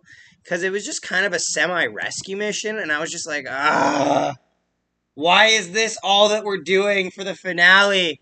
Nobody's even using any guns!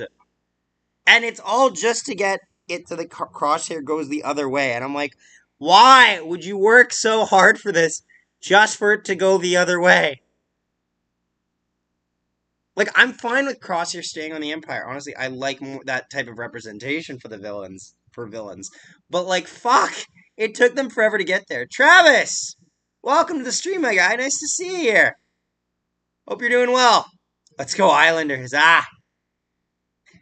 I'm curious to see how the Islanders do next year. Because the Islanders had, like, an off year, but they then decided to just fire their coach for an off year. And I was like, fuck, I wouldn't have done that.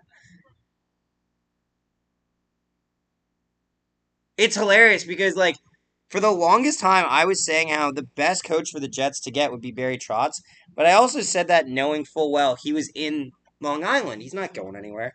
And then y'all fucking fired him, and I'm like, well, that was dumb. I guess we're gonna do it now.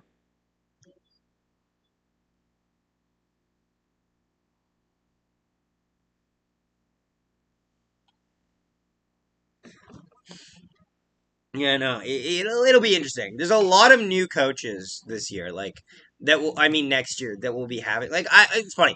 Let's not say new coaches, because how often do we actually see new coaches in the NHL? It's the same coaches on different teams. Like Bruce Cassidy is now got a new team. UBS Arena is nice though. I want to go to it sometime. I've been in New York twice in my life, and I wasn't there. I never went to I wasn't there during hockey season, which is kind of by design because like I guess when we usually go, it's like at the end of it. How come there is no like button on the mobile app? There should be a like button. It's on like the far left side. I don't know. I don't know, my friend. I don't know. Don't know what to tell you on that one. Ugh. But no, like it's one of those things where it's like I went to Yankee Stadium or whatever it's called, and then I went to the one that was for the Mets, obviously. And I had a good time both times, and the home team won both times. Although I wasn't really cheering for the Yankees when I went there because they were playing the Blue Jays. So I was like, we'll go Canada, yeah. They sang our anthem. I'll cheer for them. Yeah, they got killed. They got killed. But no, like for fun fact though, for anybody that's like big into video games, the guy who does Admiral Rampart is also the voice of Charles Smith, which is really jarring. Like if you played Red Dead and you're just like, it's Charles! Oh no, he's an asshole now. Not gonna lie, I'm a bit tempted to get a three. They're 5 first approved, but the pieces are over 300 since establishment in Russia, so the shipping is at least 50. Yeah, I can imagine as much. That would be quite a toll to pay, I will say. Ugh. Hey, what? I think we're at 270 views right now. You should visit the Transit Museum in Brooklyn. I might have visited that. Not sure. City Field is for Mets. It's nice, isn't it? It's very nice, honestly. Then again, if I'm being honest, I wouldn't know if it wasn't good because I'm just used to like a minor league diamond. So are all handmade and they actually look movie accurate. Oh yeah. What's your CFL team?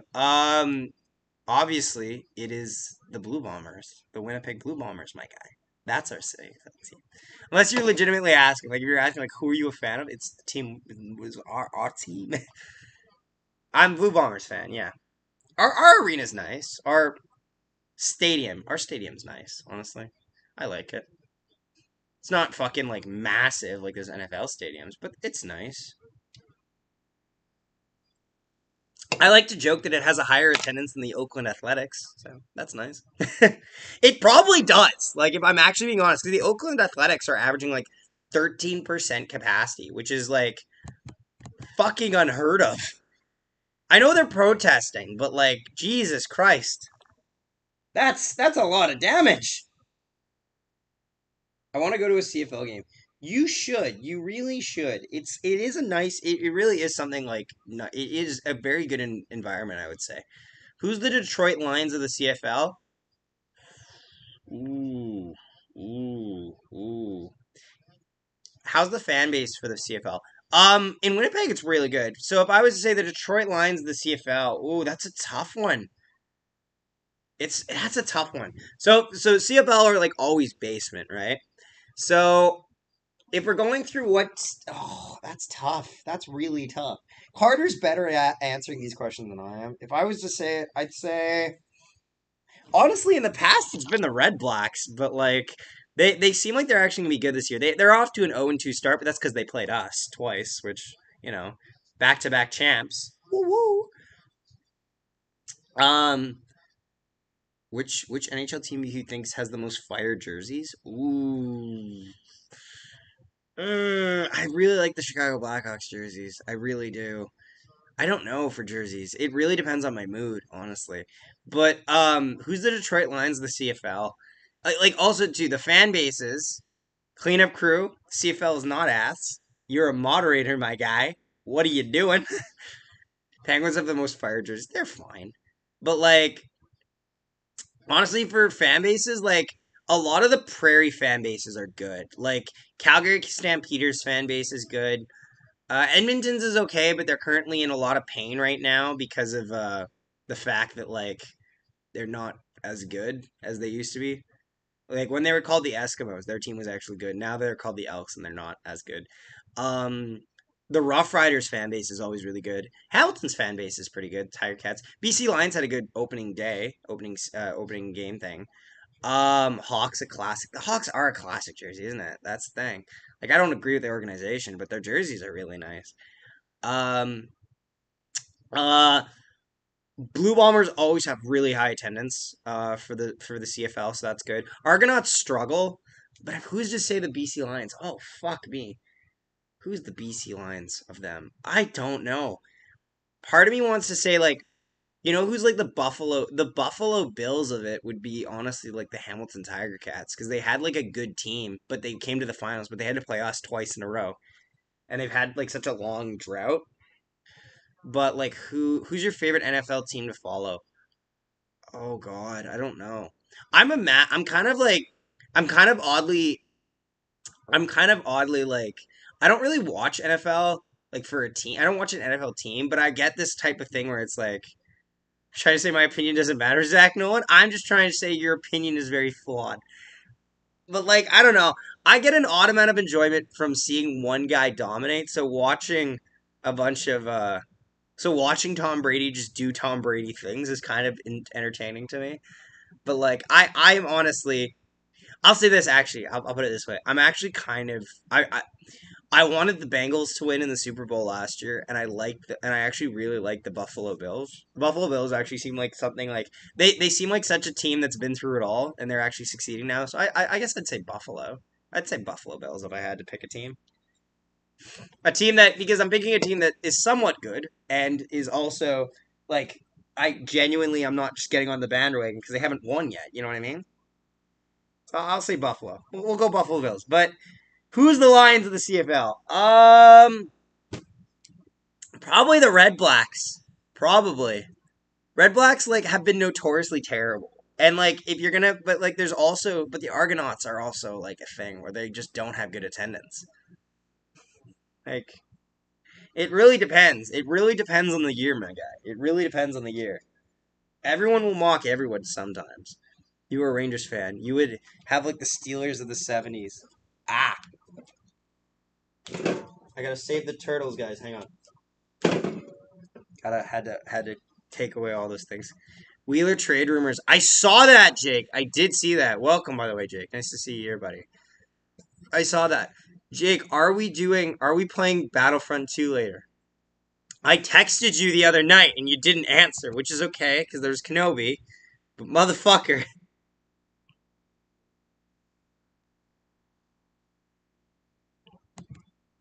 Tampa Bay played a solid period. They played a really good period. Tampa Bay had a great first period. Defensively wise, nothing was getting through. In Toronto, no one, I mean, no one cares about the Argos. Oh, I know. No one gives a shit about the Argos. I've heard the Wheeler trade rumors, which makes it feel like we're getting very closer to a Barry Trotz move, and Barry Trotz getting there, and he's gonna move shit around.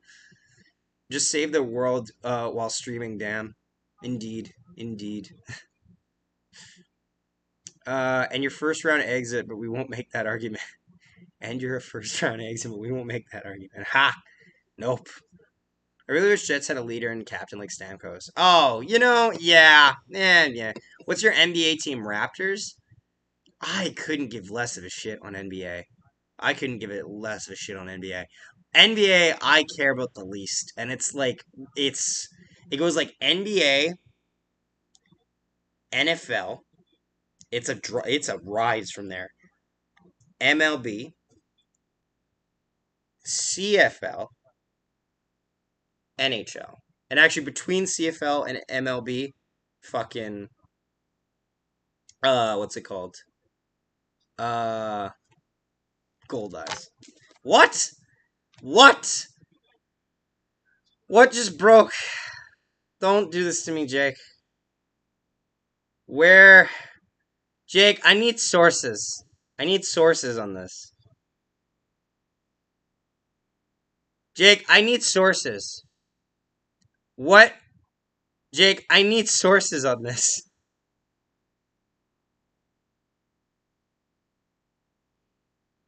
Why?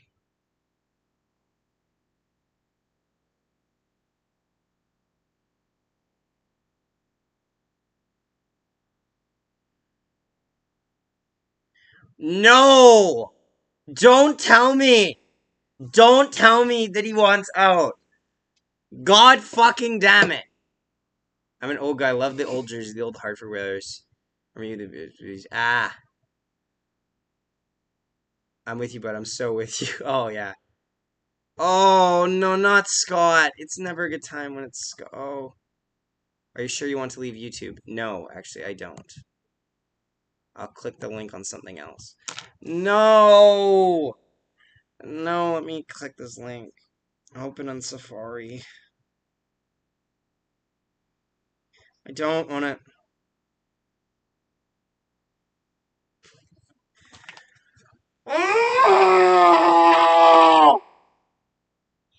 Why? Why? Why does everyone hate Winnipeg? Ah! Ah!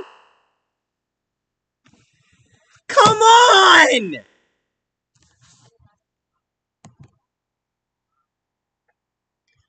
Fuck's sakes!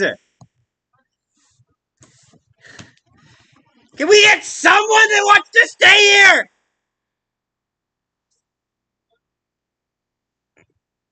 God damn it. Well, sign him on a bridge, I guess. What the fuck happened? It just broke that Pierre-Luc Dubois does not want to play in Winnipeg after he wants to test free agency in 2 years, which is fucking bad for us. Because Pierre-Luc Dubois is literally the... Ah! Why does life do this to us? Why? What? I know, Jake, but we can't do that now. Can we trade him back? Please? Ugh. God damn it. Why? No one wants to play in Winnipeg. Oh, God, for the love of Christ. Ugh. Second period's probably starting pretty soon, but fuck. So, so is this where you were the Jets, the Lions of the NHL?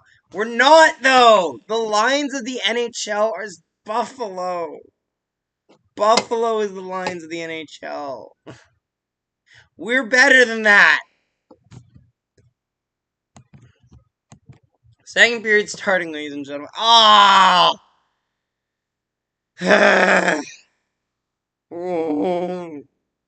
Not happy. Anywho. Nonetheless, what shall you do? Also, guys, welcome. Don't forget to leave a like on the stream. Appreciate you tuning in. And subscribe if you're new to the channel. Lightning win the draw. Shot count is now officially 17-4 going into the second period. So, yeah. Puck goes down low into the Lightning end. McDonough picks it up.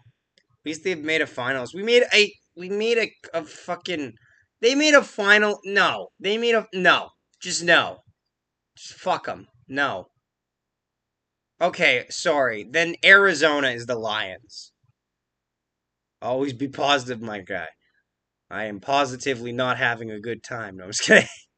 I'm just not gonna think about it for a while. It's just that. Yeah, but they didn't win. They didn't win anything. They're a glorified loser. But anyway, Lightning have it in their own zone, looking to move up with it. Avalanche moving into the zone. Battling along the wall for it. Hedman picks it up. Looks to move it out of his own zone. Lightning pick it up. They'll try to move it. Goes back for Vasilevsky. He just plays it over to Hedman. Hedman in his own zone. Up to Chernak. Tries to make a long stretch pass there to Kucherov. Makes contact there, but the Avalanche will get possession. Looking to move out of their own zone. Gets stopped at the line. Shot! That gets stopped there by Kemper. Shot there from Bogosian. Especially Trotz takes over as coach and have control. He will turn this team around. I would like to think so, yes.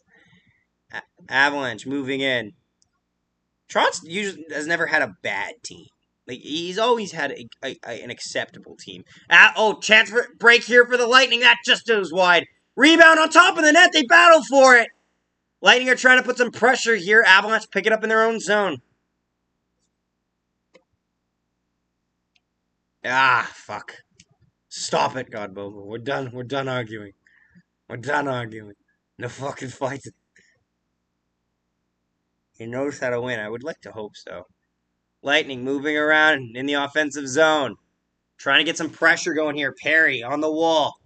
Passes it over. Byron picks it up. He'll move it up. Comper moves it up there to Johnson. Moves it up again. Avalanche enter the zone here. Can't get the shot on net. Gets taken off the puck there by the Lightning. Colton moves it up for Corey Perry. Can't get out of the zone. Avalanche have it in the offensive zone. Down low behind the net. Moving around for it. O'Connor. Down low behind the net. Tries to pass it out front. Back out front. Blast one. That gets blocked by the Lightning. A beautiful chance by Makar gets blocked.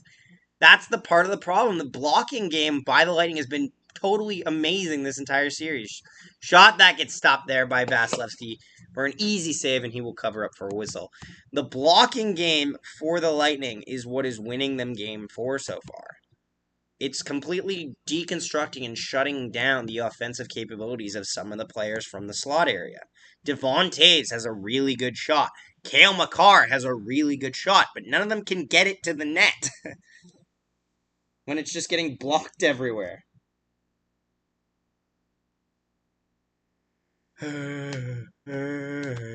What?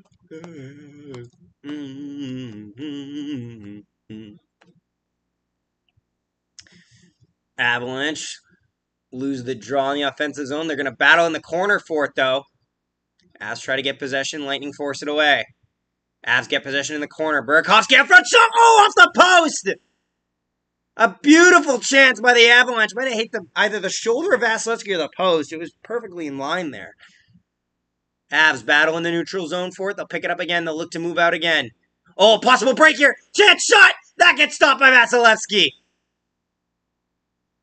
Lightning looking to get out of their own zone, and they will. Avalanche will pick it up in the neutral zone. A great save by Vasilevsky there to keep it a 1-0 game. Avs will dump it in. Chasing in after it. Cogliano down low. There with Sturm.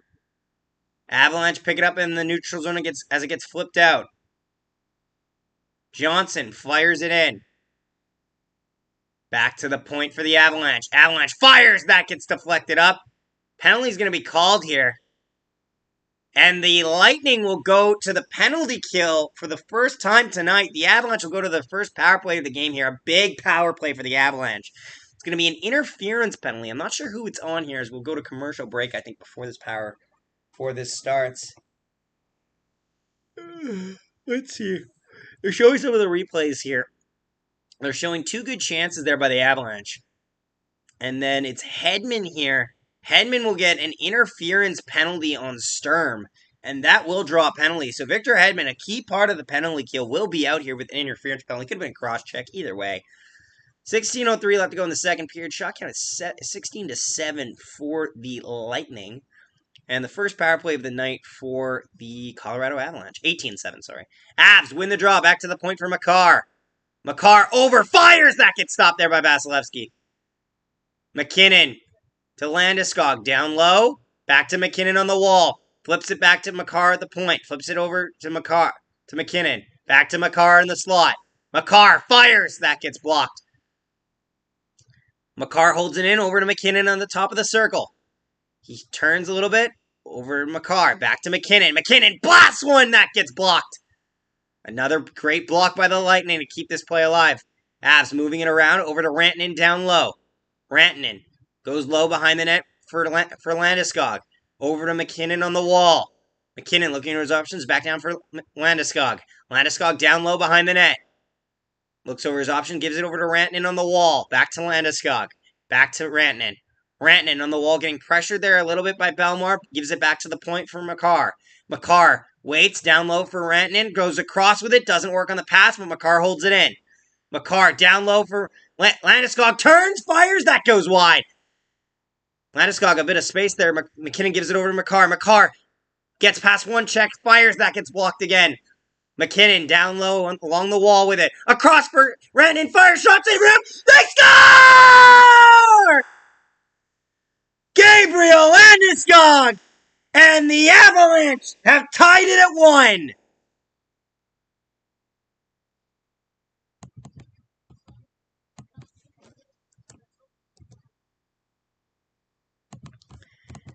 Avalanche, a huge goal in the power play here, gives it across. It's actually going to go off the leg of McKinnon here, so it'll be Nathan McKinnon's goal to tie this game at 1 goal apiece.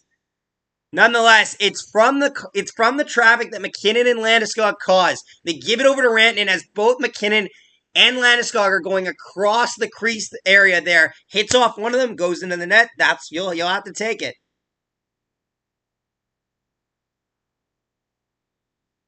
Chernak seems to be a little bit broken up here on the play there. A little bit injured here, so we're going to see if something happens. Chance there by the Avalanche. Shot that gets stopped there by Vasilevsky. Most shots they've had in the game right there, honestly. Back the other way come the Lightning shot. That gets stopped. You know what? Get rid of piece of shit Wheeler sign. Line A big and blue. Okay, look at it. Might as well get rid of PLD. Fuck him. Well, I understand PLD wanting to test free agent market in 2 years. But, like, oh, it's so frustrating. Honestly, this is what I'd do. I'd sign PLD to, like... I'd sign him to a deal, but, like, you then got to check and see. You don't want it to go. You don't want him to leave. Back the other way comes the Avalanche. A 4-on-2 chance. That gets broken up by the Lightning. Back the other way comes Tampa. A 2-on-1. Hedman going with Palat. Hedman coming in. Backhander. That doesn't get a chance with it, but it will draw a penalty. The Lightning will go back to the power play. A hooking call. The Avalanche don't like it. It'll be Boehm Byram getting the penalty here. And so just like that, after tying the game, the Lightning will get a chance to go back to the power play here and get a goal. Gets the stick in the hands area. We'll have a bit of a commercial break here, but yes. Definitely a big opportunity here for the Lightning after giving up 1 to tie it.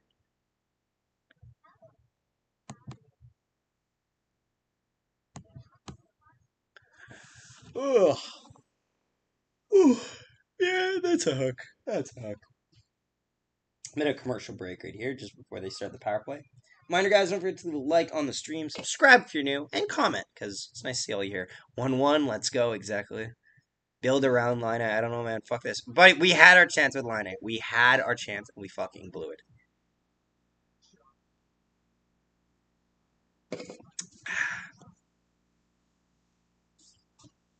The good news is we have Kyle Connor signed long term. Can't wait for him to put the whole offense on his back. Nick, hey, no one on podcast. I watched the season finale of Obi-Wan. It was awesome.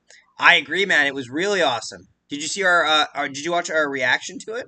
To the season finale? It was really good. Not our reaction. Our reaction was fine, but like, yeah, no, it was a really good finale. It tied up a lot of the problems that I had with it early on, and it really solved all of the problems. I think it was really great. All the like shocking twists at the end there that they gave us was perfect. The final fight was exactly what I envisioned them doing, and it was the perfect decision for it. Yeah, I'm very happy with how it ended.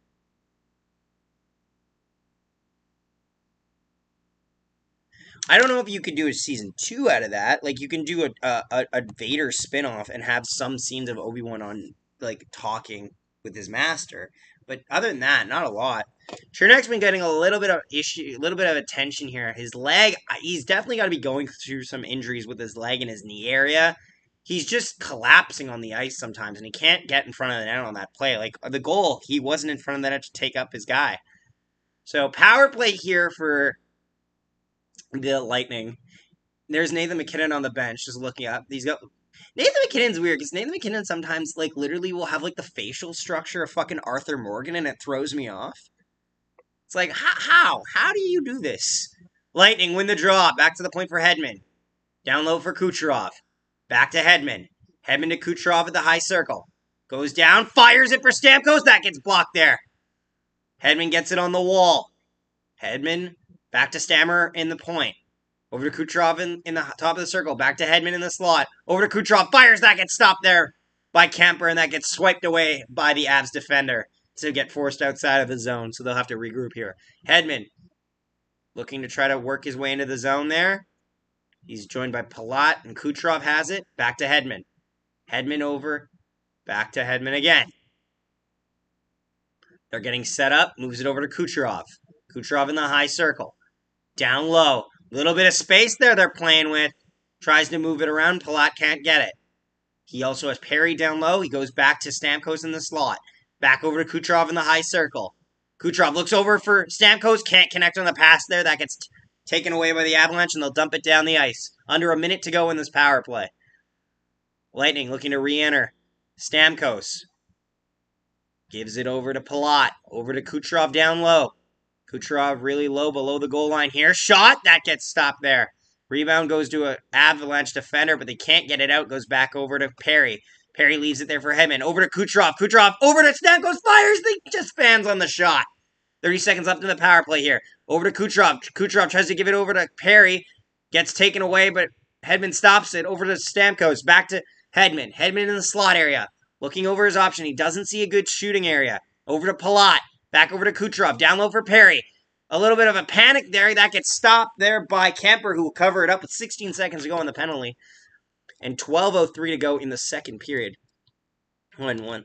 Did you hear how on Monday, Lightning's captain Steve Sanders got mad and said enough because Avalanche fans were throwing noisemakers on the ice? No, he was mad because Lightning fans were throwing stuff on the ice.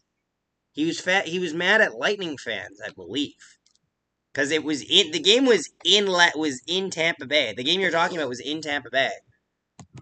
Then again, like, it doesn't matter, like, who you are or, like, who you're cheering for. You shouldn't be throwing shit on the ice. I think that goes without saying. Lightning win the draw. Back to the point for Sergachev. Sergachev fires that, gets blocked, goes outside of the zone. It looks like that'll be it for the second power play of the night. So far, Tampa has been unsuccessful with their 2 attempts. They have got good zone time with it, though, which is kind of a given, though, for that. Unless it's a really bad penalty or really bad power play. We're back to even strength here. They'll tip it in down low. Kemper fires it out of his own zone. Up to Comper. Comper with Rantanen and Landeskog. Landeskog back to the point. They go down low with it for Comper. Gives it over to Rantanen. So they gave McKinnon his 12th of the playoffs with the assist to Rantanen, his 20th assist, and Makar his 20th assist. This will be, puck will go out of the play, and we will get a whistle in the neutral zone with 11:20 to go in the second period.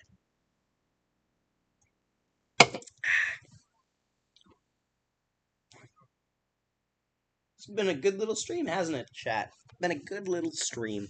Nice little stream. Very swell.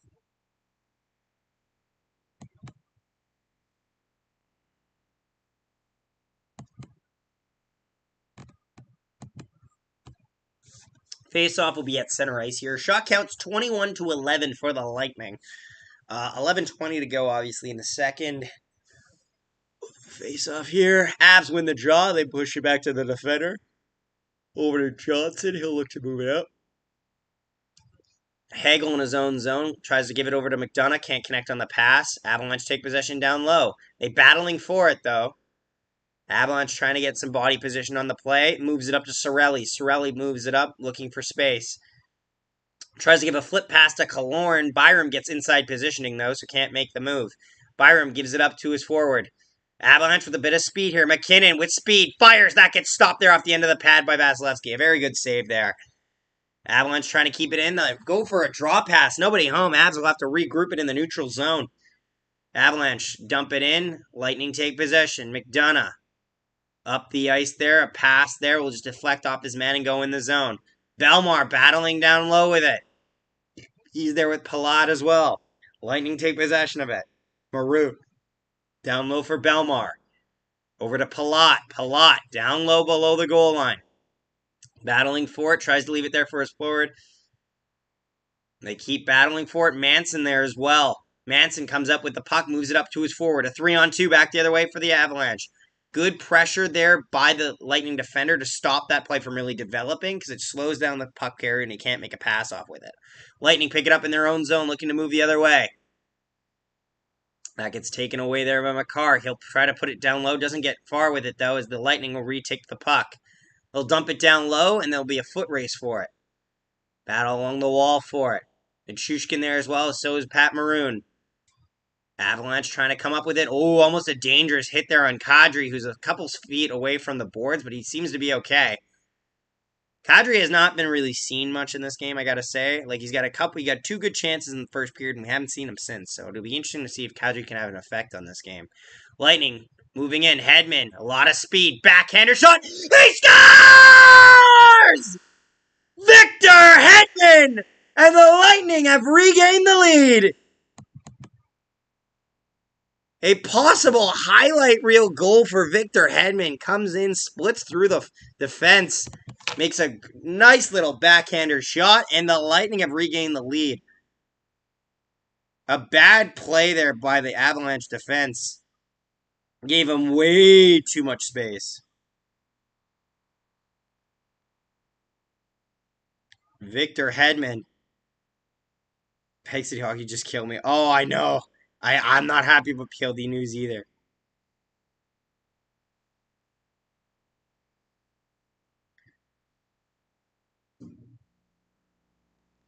I'm just waiting for these reports to break elsewhere around the league, but like...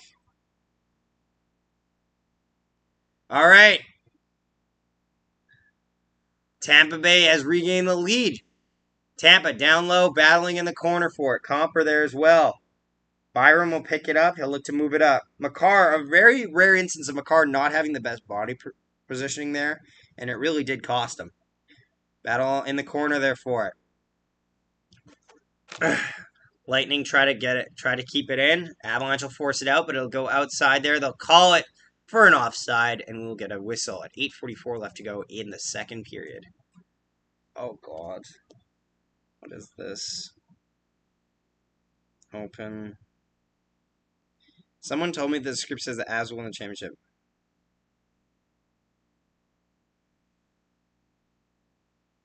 Yeah, isn't that the same thing? Oh, yeah. Yeah, that's not good when Friedman gets talking about it. Oh, yeah, you're right. You're right. When Friedman gets involved, that's never a good sign. I'm just waiting for Kevin Weeks to fucking report it with his from like a fucking toilet seat. Like, oh, did you know he wants out? It's like, God damn it, not now, Kevin.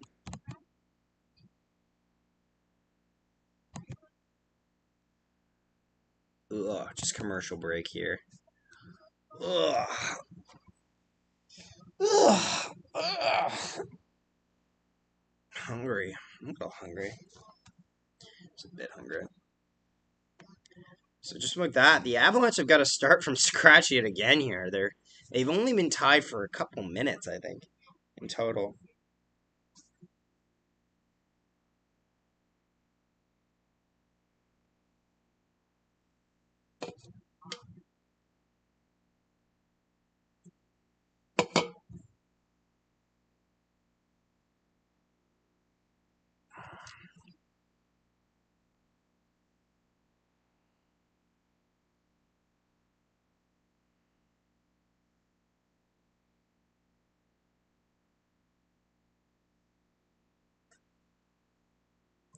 Do you like my addition to my YouTube channel name? Lightning fan? Yeah, it kind of went without saying given your icon, but it's fine, yeah.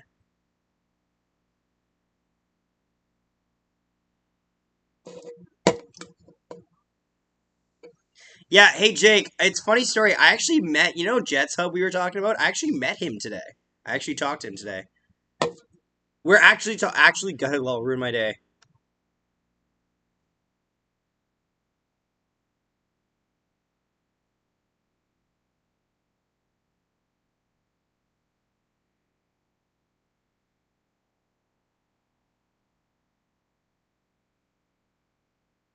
Ugh.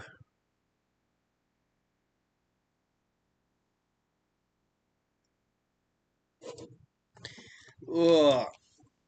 Anyway, yeah, no, but he's a cool guy. He wants to be on the podcast sometime, which I think would be a great idea. Well, actually, I mentioned it to him, which I think it'd be great to have him on the podcast sometime. But anyway, back there, Wickham.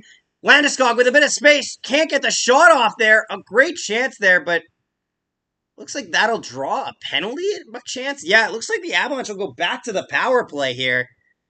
A hooking penalty, I believe, will be on Steven Stamkos.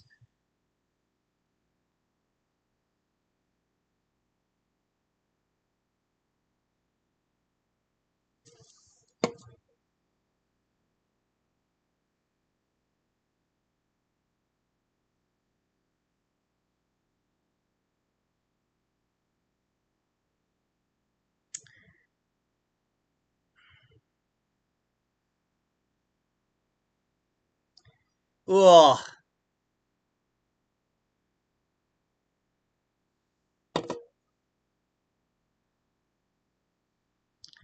Chance there with the Avalanche. Avalanche, keep it in.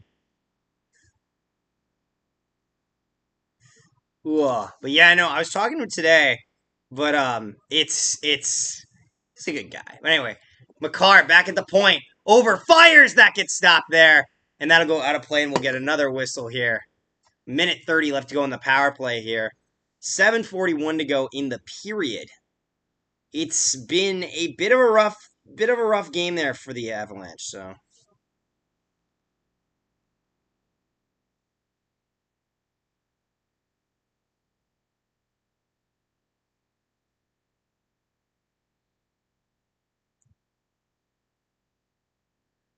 ugh.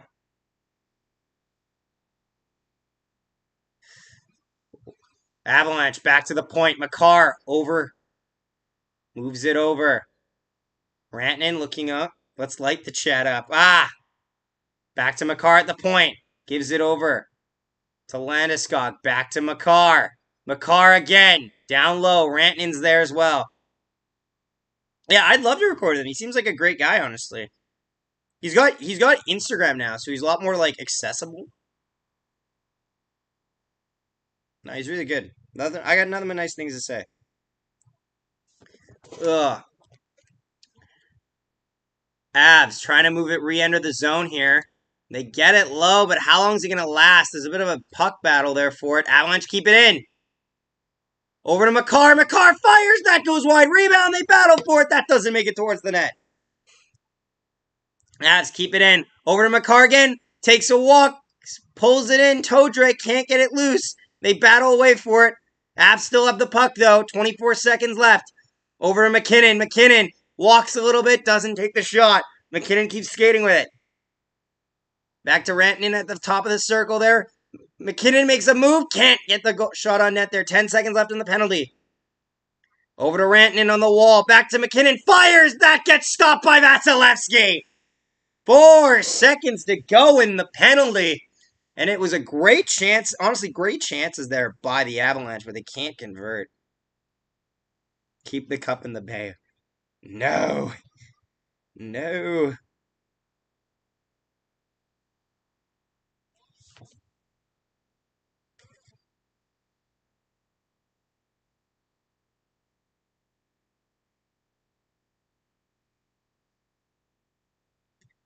I want to see a 3-peat. That would be awesome. Maybe if the 3-peat was here, yes, not there.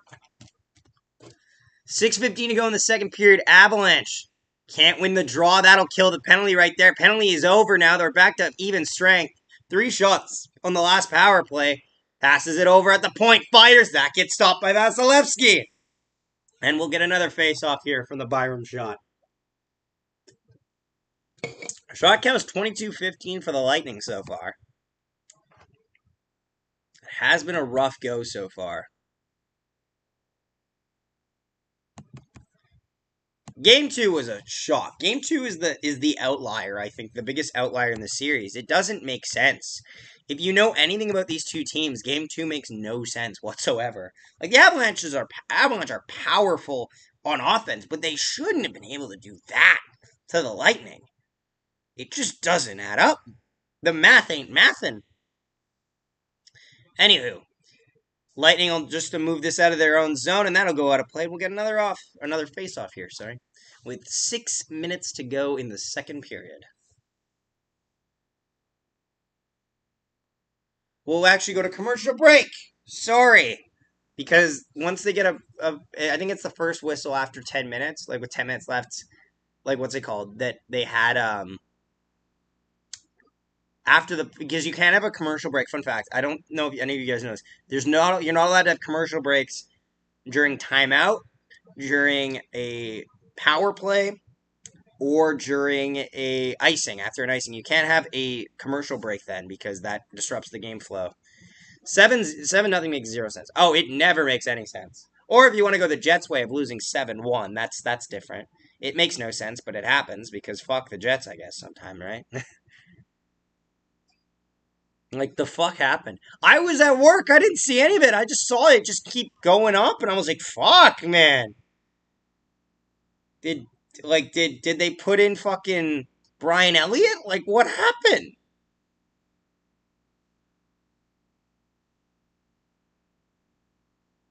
Ugh.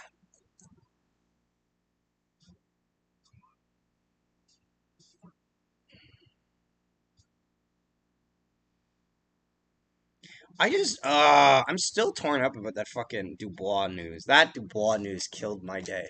Fucking ruined my day. Like, why? Why, mister? Why you want to leave now? You literally just won a series with the Jets not long ago. You've missed the playoffs 1 year. That's it. It's frustrating as fuck.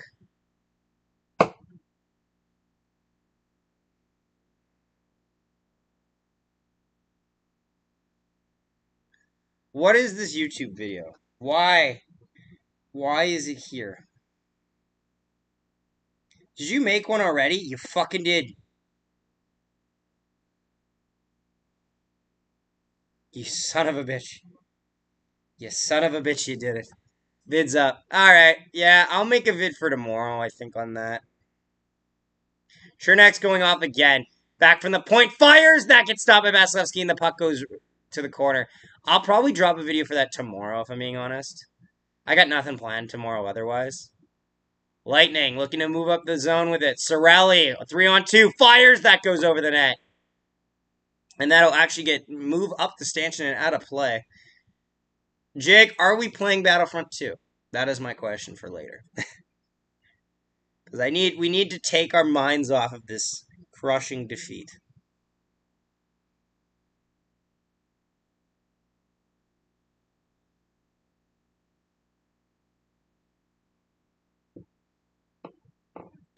Who, Jake, are you talking about?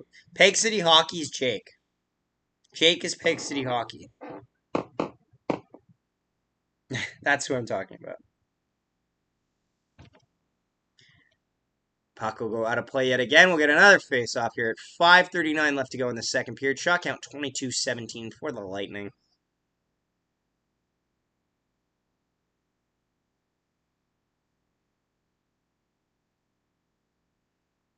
No, I'm not home, just left law. Ah! I see. Oh, it was for later, not now, anyway. Lightning win the draw, back to the point. Moves it over for McDonough. McDonough. Down low for Hagel. They battle for it. Avalanche pick it up. Rantanen trying to move with it. Rantanen will go down low with it. Leaves a pass there. Doesn't connect though, but it gets back for Makar. Makar. Back over to Taves. Taves fires it. That gets stopped there before it does any real damage. Rantanen down low. Jake Kolzak. He's not home. Shot from the point. That goes wide. Avalanche trying to get some pressure. Another shot. That gets stopped by Vasilevsky. The rebound goes beside him. And the Lightning will clear it. And they get some more room. Foot race for it now. Johnson picks it up. He'll look to move it up the ice. Turns it over. Lightning looking to move it. All right. All right, I'm out. Maybe I'll be back in chat later. Lol. Sounds good, Jake. Thank you for coming, spreading this awful news, and leaving. Lightning looking to move it out of their own zone. Stamkos up for Palat. Palat enters the zone. Leaves it there for Hedman. Hedman, backhander. Stop. Keeps the puck. Shot. That gets stopped there by Kemper, and he'll hang on for a whistle. With 4:28 to go in the second period.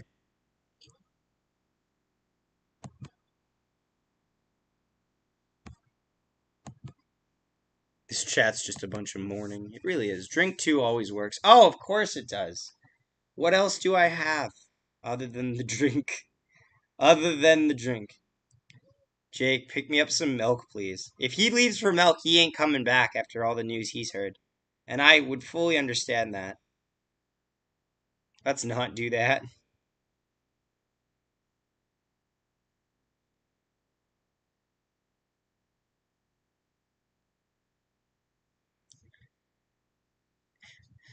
Avalanche win the draw. Looking to move it out. They get stripped to the puck, though.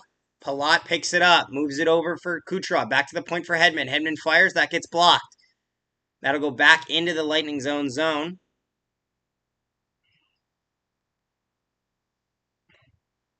Ugh. Call when I drive, lol, cleanup crew. Well, Avalanche looking to move out of their own zone. 4 minutes left to play in the second period. Avs definitely want to really just tie up this game before the third. Make it a lot more of an even playing field and comfortable position to be in. Chance there by the Avalanche. That doesn't work. Goes back to the point. Manson holds it in. Gives it over. Fires. That gets blocked. Avs hold it in. Manson at the line. Holding it in. Avs on it. I think that's right. Zach, can you get me a drink, please? You're underage, so no. No, you're underage. I've ran all out of Pepsi. All the Pepsi's gone, so no. I'm pretty sure you're underage. I'm not assuming. Anyway, Avalanche. Looking to move up with it. That gets turned over. Back there come the Lightning. Belmar goes down low with it. Belmar out front for Maroon. That can't connect on the pass. Back the other way. Avalanche don't get it. Lightning pick it up in their own zone. Looking to move up with it. Trying to move up. Manson's been out there for a minute and a half so far. Not a good sign. Lightning have it in the offensive zone. Trying to hold it. God dang it. Foiled again. Lightning have it. Moving it around. Sergachev down low. Fires. Very tight angle shot there. Doesn't make it off the post. They'll move it around. Back to Sergachev again. Sergachev over to Palat. Can't connect on the pass. Palat down low. Over Maroon. Goes back to the point for Ruda. Down low for Maroon. Maroon there. Back to Maroon. Back to Sergachev. A lot of the players have been out there for a while. Manson's been out there for 2 minutes. This is a long shift for Colorado. 2 minutes left to go in the second period here. They need a change and they need a whistle. I thought you had Pepsi still, but oh well. I drank that one. It was Pepsi Zero, too. I'm not sure if you wanted it. Puck gets out of the zone. Lightning pick it up, though. It's a long change, remember, for the Avalanche. So Manson's been out there for 2 minutes and 43 seconds. And counting. And he's just a body standing. You can see the pain on him. Lightning, turn it, fires, that gets blocked. Hagel's going to regroup it, and he'll put it down low yet again. Manson still can't get off. He's been on the ice for 3 minutes now. Cirelli moving around with it down low. They can't even get a whistle and a coverage back the other way. If the Avalanche get out, they can't get it out yet again. They'll get one change, though, out of this. Killorn moves it. It'll be offside here. Cirelli's injured. Oh, no, that's not a good sign for Lightning fans. Cirelli's going off. He went off right away. That's not a good sign. Anthony Cirelli goes off emphatically, and he looks hurt. Cirelli falls. Oh, no. He falls on a guy who's on the ice, who's standing next to him. Looks like he falls down onto the skate of Killorn. And that's what does the damage. He falls, and he might get a skate to the side of the arm. Or his arm might be something with his... Oh, God. What did I miss? Well, Cirelli just got injured. He just left the ice and the bench. So we're going to have to see on that one. So far, there was a really long shift there by Colorado. Avalanche weren't able to or for the Lightning weren't able to capitalize. Pardon me. But yeah, a minute left in the second period here. Avalanche looking to move the other way. McKinnon looks to flip it in, gets it himself. McKinnon gets pressed out there. He'll pass it down low. Nobody home. Hedman will pick it up in his own zone. Yikes. Yeah, for sure. It's tough to see what the real damage is, whether it was from him landing or how he moved his arm on the way down. Oh, fans want a penalty there. They won't get it. Avalanche pick it up. They'll put it all the way down the ice. It'll hit Vasilevsky, so no icing there. But they will get a whistle there as he covers up. With 28.6 seconds to go in the second period.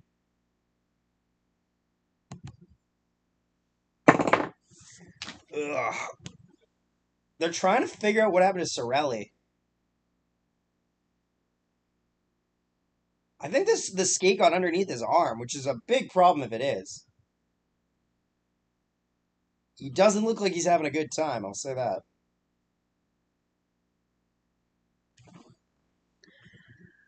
Offensive zone faceoff. So he's gone to the dressing room for injury. That's the report. Avalanche win the draw. Back to point for Makar. Makar. That shot gets blocked. They'll have to go back into their own zone to regroup. Getting pressed there by the Lightning. Makar looks to move it up. Intercepted. Lightning are just going to try to get out of this period with a lead. McKinnon taking his time. 9 seconds left to go. Bad pass there. Lightning will pick it up. They'll dump it in. Paul down low with it with Devon Taves. Oh, a front shot! Oh, what a save there by Kemper! His time expired. Ross Colton, a beautiful chance to give his team a 2-goal lead. Just can't convert. And we will go to the end of the second period, ladies and gentlemen. We will go to the second intermission. How are we feeling? How are we feeling? Chat, I want to hear from you. How are we feeling? Ugh.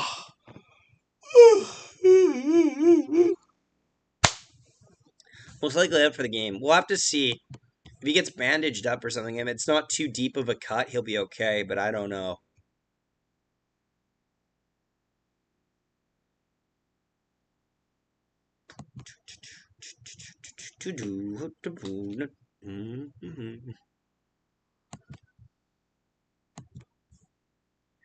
Rub some ice chunks on it or find some dirt. Find some dirt? Find some dirt, my guy. Just get some dirt. It'll be all good. It'll be as good as new. I don't know if that's accurate, my friend. Would that work, though, is the question.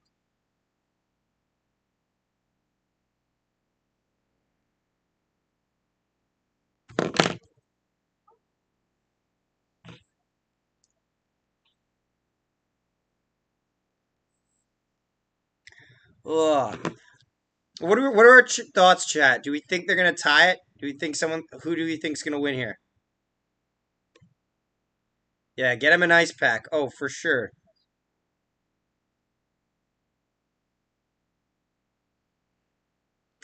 Whoa.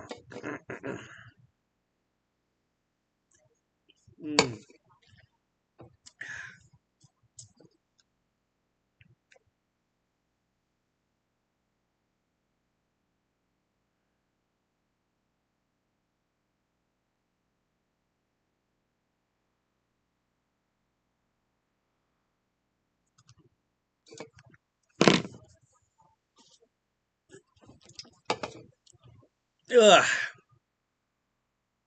Honestly, like it's been a.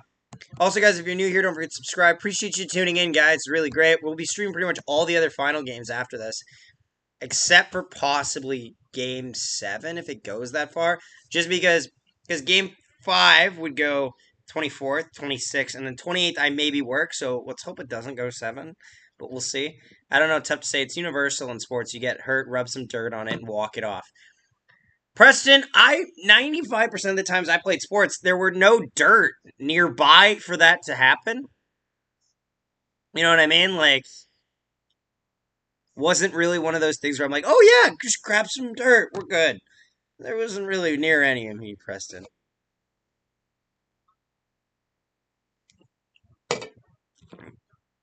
Ugh.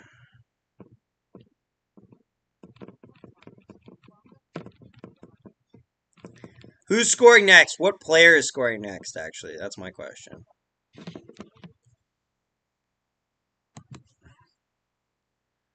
Ugh. Ooh.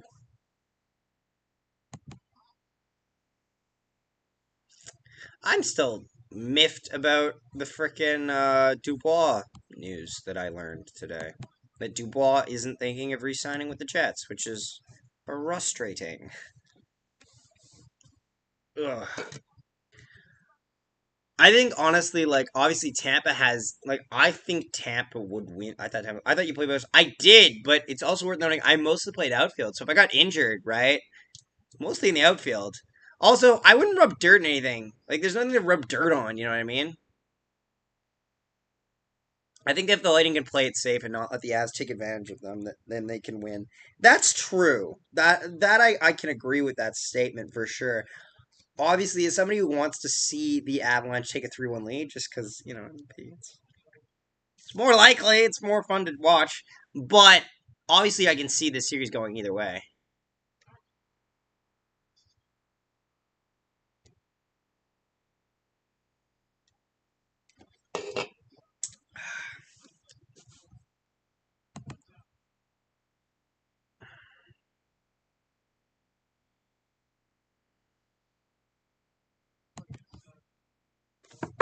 Ugh. The Avs have to pick up some pace and not just chuck shots because hey, you never know what goes in. But play fast and play smart as the Lightning seem to be fucking tired. Yeah, no. Well, obviously they'll get some energy back in this third period. I'd say. I'm not necessarily with the mentality that the Lightning are tired. I just see like there's fatigue as the period progresses, and that's normal. If anything, the Avs were tired. They got caught out there for like 3 minutes. Hang on, just ow, ow, ow on my back, ow. Also, Tampa knows what to do in these situations. Yeah, exactly. They do. That's part of the thing too. Like it's really tough for the Avalanche to get through the Lightning defense right now. They're doing a good job of shutting everything down. Cale Makar and Nick Paul. Those are our goal scorers for each team. I can see that. The Hedman goal really stung the Avalanche.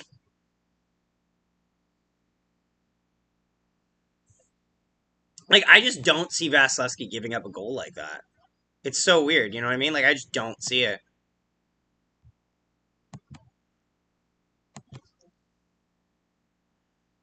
Yeah, guys, reminder, don't forget to leave a like and subscribe if you're new to the channel. Appreciate you tuning in, guys. Mr. Zach Nolan, how's it going, my friend? Very good, my friend. Nice to see you here. How you been?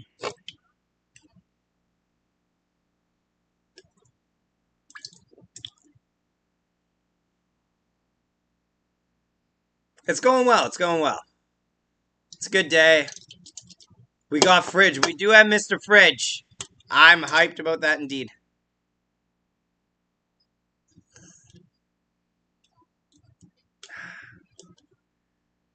Can I have a drink, please? Yeah, Mr. Freeze. Mr. Freeze. Mr. Freeze. Mr. Fridge, get Alejandro a drink.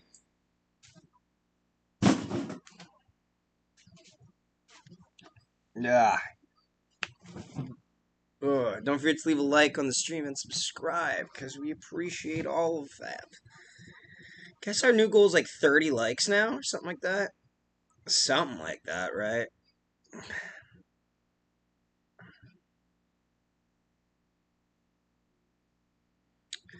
Oh, just some fridge duties. Obviously, some fridge duties. You've been staying frosty, right? Ha ha ha ha! Ha! Ha ha!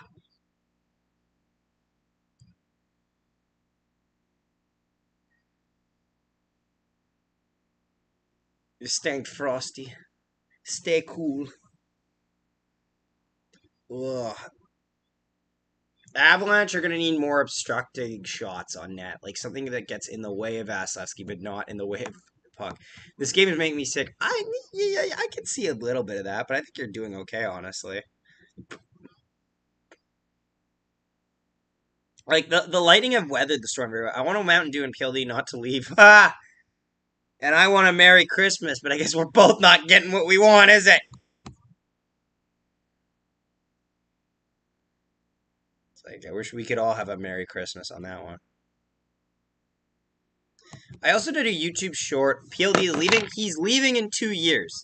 He's told the team that he's willing to re-sign, but like not long term. And the Jets want him locked up long term, and that's a problem for the Jets. Like the Jets need him long term in terms of what he offers to the team, but he wants to test free agency in 2024, which is not good. So we'd only have him for 2 more years, and then we'd lose him for nothing, which I guess is okay. But like I'd just rather just have him locked up and not have to worry about it. But we'll see. We'll see how it works. I don't want him to leave, obviously. It's not happy for me, but yeah.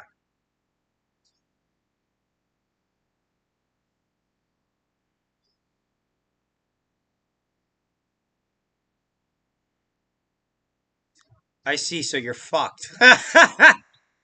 Well, you put it that way. Yes, very much so. Just pay the man. That's the thing. It's not a matter of money. It's a matter of what he wants. And he doesn't. I want to pay. We're trying to pay the man. He's not taking the money. He's like that vending machine that won't take our $5 bill. Like, take the fucking five. It's money. I'm curious, chat. What are y'all watching on Netflix right now? Because most of us, statistically speaking, most of us have Netflix. Or just watching. What shows are you watching in general? I'm just saving the turtles, chat. Don't mind me. Just doing my due diligence. Yeah, if the Jets get good though in the next 2 years, he's going to change his mind. Yes, and I'm hoping that they do get good in the next 2 years. But we'll see. It's not obvious. It's not a sure thing for this team.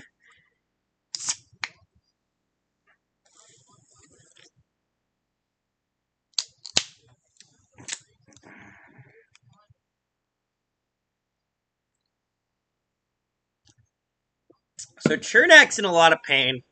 Sorelli's in a lot of pain. The Lightning are running out of people right now, like on their depth chart, which is concerning. Paul was injured earlier in last game. Points out. Could injuries outlive? Like, could the injury bug be the death curse for the Lightning on their three-peat journey? Is my question.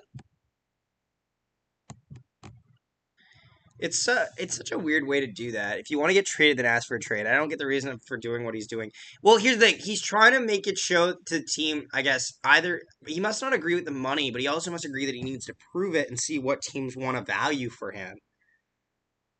I'm not sure. Drives me fucking nuts.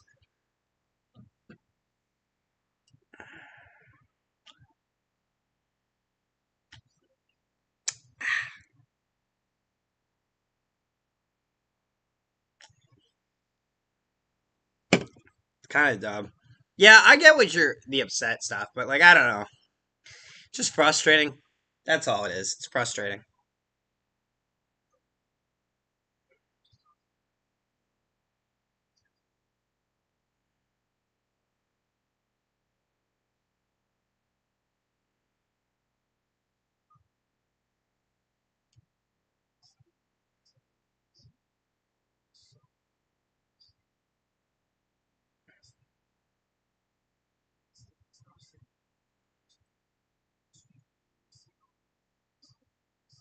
Ugh.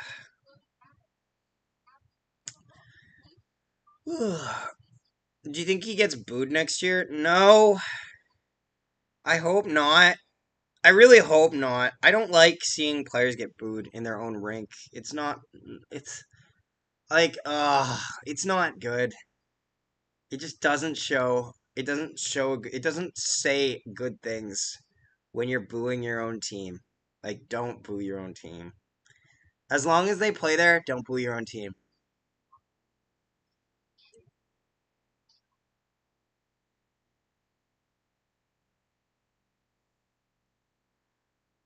I low-key love NHL 22, even though I'm on old gen, so the graphics are shit. Yeah, but you're on, like, PS4 gen isn't even bad. Like, PS4 ran fucking... It ran a lot of high-quality games, you know what I mean? Like, you can't say it's just bad.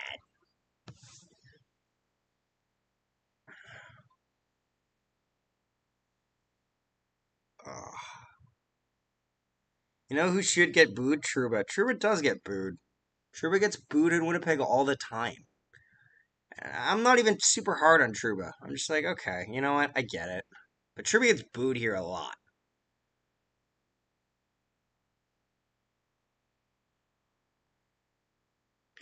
Ugh. Like, it happens. Ugh. Who's scoring next, Lightning or Avalanche, chat?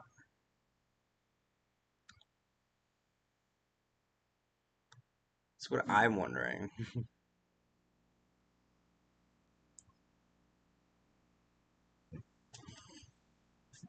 No, Trouba gets booed here a lot, which is fine.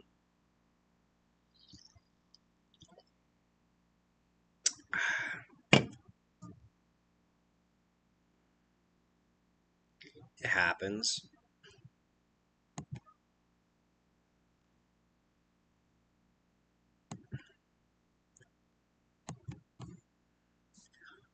Trouba lost Pittsburgh privileges. Ha! No, I'm talking about the actual game. They have the graphics try to be too high, and Xbox One can't handle it. Oh, I see. Yeah, no, see, I was never a guy that would use like a PC. I know Carter uses it sometimes for select games. But I wish I was smart enough to do stuff like that, but I never got it like that, so never a big thing for me.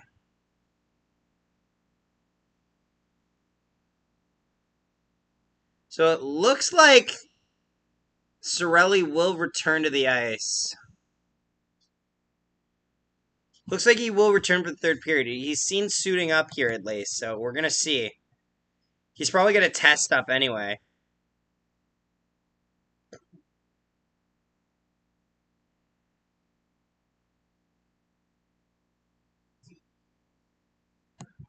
We're at 370 views on this stream. Woo! Hype.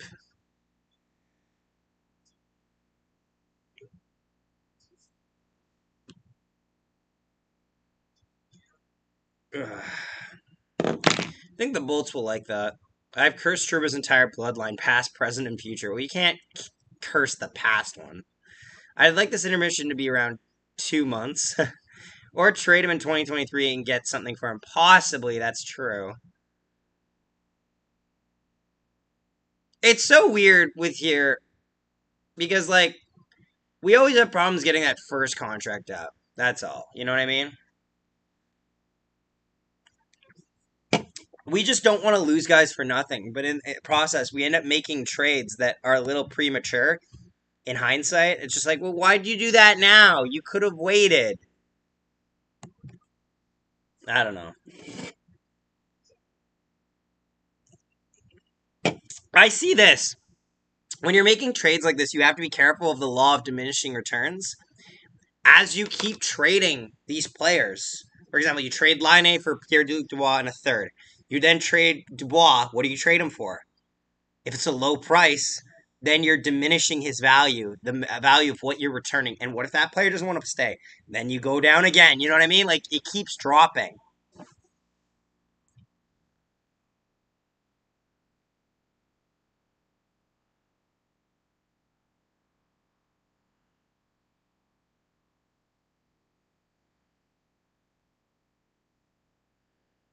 We'll see. Third period should be starting pretty soon, I hope. I would like it to. We've been streaming for a while, haven't we, chat? Like, I just realized, like, we're at, like, 2.5 hours already. Like, this is... I got some juice corn. Some juicy corn.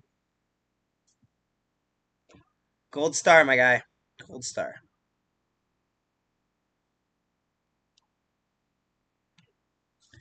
Ooh. I feel like if I had to pick a guy, because I know somebody said Paul and Makar. If I'm picking guys, I'm picking JT Comper for the Avalanche to score next. And then for the Lightning, Sergachev? Maybe Sergachev. Yeah, Vasilevsky's good at home. He's 8-1. The only team that's beat Vasilevsky at home is the Leafs, which they will definitely, no doubt, tell you about when they say how they were screwed this offseason.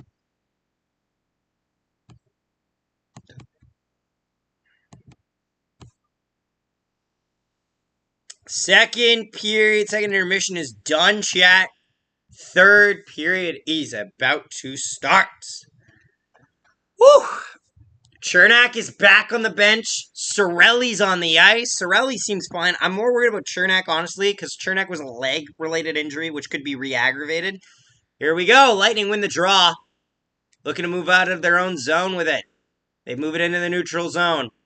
Chases back forward as Makar. Kemper goes out of his net to play it. He'll play it along the boards there. That gets intercepted by the Lightning. Lightning go down with it. Sergachev fires it down low. They'll battle along the wall for it.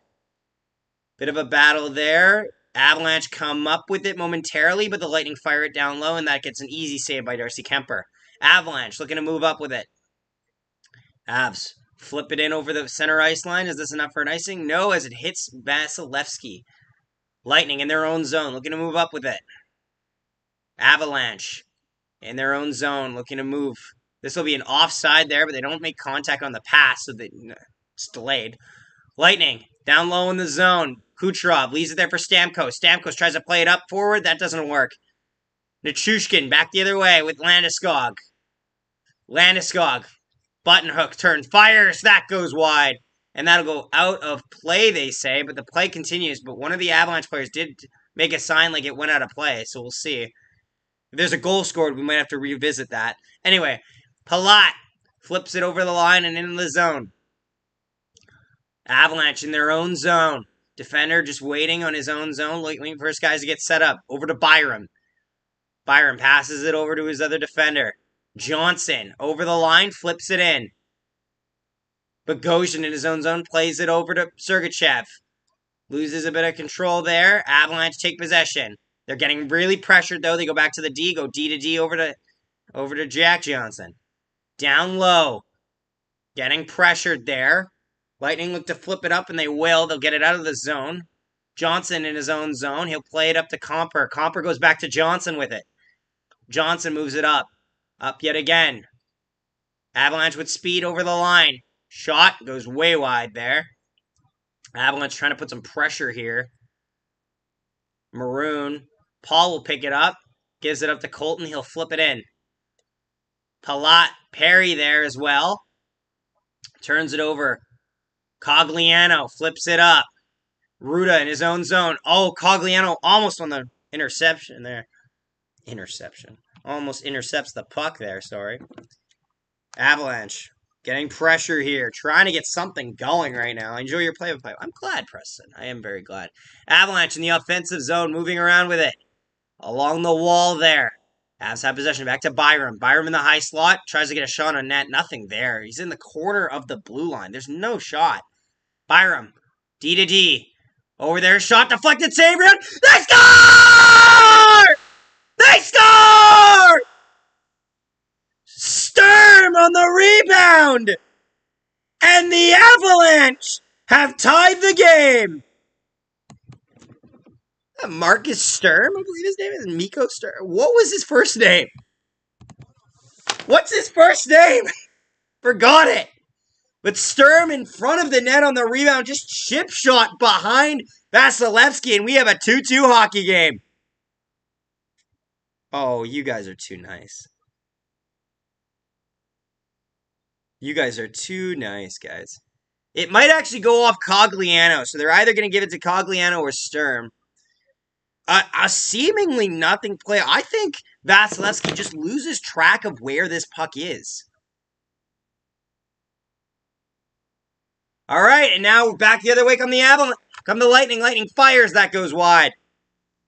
It's either Sturm or Sturm, who they traded they traded Tyson Jost at the deadline for to free up some cap space for their move for Lehkonen and stuff. But yeah. Avalanche moving in. So we're waiting for them to give credit on the goal. At this point, it sits at Sturm's goal, but it might be Cogliano's as well. So we'll see. Might have deflected off Cogliano. Nonetheless, the Avalanche have tied this game at 2. It's 16.5 to go in the second period. Or third period, sorry. Avs looking to move up with it. In their own zone, taking their time. They'll get over center and they'll dump it in. Vasilevsky leaves it there. Sits out of his no-play zone. The Lightning will look to move it up. They can't get it past the wall, though, as the Avs take possession. Avs down low. Tries to go out in front with it. Landeskog tries to kick it towards the net. Vasilevsky will cover it. It was going to be a no-goal even if it went in because he kicked it at him. But whatever works, works, my guy. Nichushkin tried to play that puck towards the net. Nichushkin has been an underrated story, honestly, in this finals, in this playoff run. Nichushkin has been an amazing addition for the Avalanche, an amazing player for the Avalanche, and definitely is due a pay raise next season. Offensive zone face-off here for the Avalanche with 16:12 left to go in the third period. Avs win the draw. Back to the point for Byram. Byram gives it over along the wall to Kadri. Kadri fires it through traffic. That just gets easily blocked aside by Vasilevsky, and Avs keep possession. Manson from the point. Oh, Vasilevsky fell! The rebound! Avalanche are getting some pressure! Vasilevsky's sprawling for it, and the Lightning clear the puck. A dangerous opportunity there for the Avalanche as Vasilevsky looked like he just lost his balance in the crease. Lehkonen. Landeskog there. Puts it, gets pressured there. Oh no, Kemper's out of his net. He's got to play it. Almost played it in the no-play zone as well. I want a pay raise. Don't we all? Your goal reactions are great and scare the shit out of me. Great job. I'm sorry. Sorry, Preston. It's real. So, Helm and Byram are going to get the assists here. They will give it to Sturm, I believe, because he shot it. So if he's not getting assists, he's got to give it a goal. This will be icing here against the Avalanche. It just trickles past the line with 15:20 to go. Shot count's 26-25 Lightning, so the Avs have closed the gap in that margin. It's 2-2 right now. So let's see. Yeah, no. Vasilevsky just lost his balance. He went too far forward off the body there on the feet and just kind of fell back. Oh, no. There's the Lightning. There's the Bogosian pushes his guy in there. And then the other side of the ice, that might have been in the no-play zone. It might have been like a little in the no-play zone, but it was a close play there. In the corner. Who scored? It would be Sturm. Don't ask for a first name. You're not going to get it. Mikko Sturm? I'm not sure. Who did they trade for Tyson Jost? Whoever it was, the Tyson Jost, it was the guy from he was from Minnesota. They traded Jost for him to alleviate some cap space so that they could also go all in possibly on Claude Giroux. They didn't get Claude Giroux. They got Lehkonen, but still. Avalanche dump it down the ice. Battle in the corner for it. McDonough there as well. Avalanche Lightning looking to move up in their own zone. Ruda gets over center. He'll dump it in. No, I like that they scare me. Get the adrenaline going. Oh, okay. Well, whatever gets you going, right? Exactly. I feel it in my face. Do it again. I can't. I'm scared. Let's go. No, I get you. Avalanche have it in the offensive zone. Out front. Oh, that just can't convert. Lightning with a possible 3-on-1. Back the other way. Oh, no, they had another guy ready there. I thought for a second that was the guy pinching, the defender pinching. I was like, oh, dear. Avalanche take possession in their own zone. McKinnon with speed. He's building it up. Enters the zone. Goes wide. Goes to go on a wraparound there. Doesn't take the shot. Leaves it there. Back to the point for McKinnon. McKinnon shot. That goes wide. Lehkonen tries to move it around. Can't get a handle on it. They'll fire it all the way down the ice. This is going to be icing against the Tampa Bay Lightning. And the Avalanche will get another offensive zone face-off. Shot count 26-25 Lightning. And about 13:50 to go, I believe. I almost said 13.5. It's not a half. It's 50. And that's out of a margin of 60. So it's different. But 13:50 to go in the third period. Reminder, anybody, if you're new here, don't forget to subscribe. Leave a like as well, as we're streaming the entire Cup final. We're streaming a lot of the playoffs as well, too. So, yeah, appreciate your guys' support. It means a lot. Avs win the draw. Back to Byram. Turns, fires, that gets blocked. Lightning look to move it out of their own zone now. They will. They'll get it to center, and they'll push it across, and most of the guys will go off for a line change. Byram picks it up. Passes it over to his partner. Manson fires it in. This might be offside, though. A delayed offside here. We'll see. No, they're saying no. They're onside here. Down low, Nichushkin.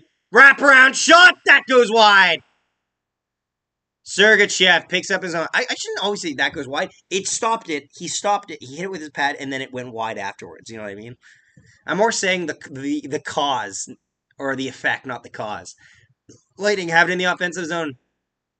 Gets forced off of it. Byram in his own zone. Looks to flip it up on the pass there. Bogosian got a stick slapped out of his hand. No call there as the Lightning pick it up in their own zone.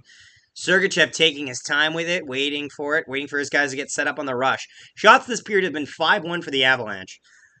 Honestly, it's been a lot of work for the Avs to keep this game a one-goal game and get back. Oh, back the other way with speed. Oh, Byram with a little bit of speed. Kind of ran out of room there. But he tried to make something happen. Avalanche getting pressure here. Belmar picks it up. Back the other way come the Lightning. A possible 3-on-2 here. Victor Hedman goes out to the front of the net. Where's the puck? It's just in the pads of Kemper, and we'll get a whistle. You know what, though? I'll say this. With Kemper in net, I don't feel as confident. Like, if I had Kemper in my net, obviously, you know, he's your goalie. You got to have some faith in that. But at the same time, he's not the most relaxing goalie to have. Kemper makes a lot of last-second decisions. And sometimes he'll be like, I'm playing the puck. And it's like, dude, now? Really, dude?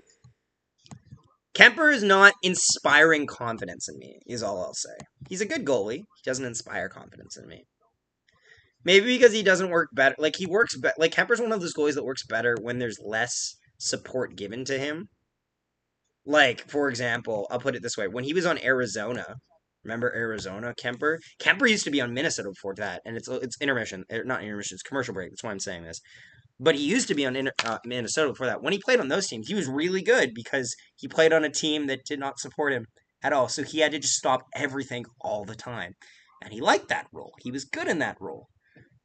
But now it's like you're getting a lot of support, so it's kind of hit and miss with how he plays. But I think he's had a good game before.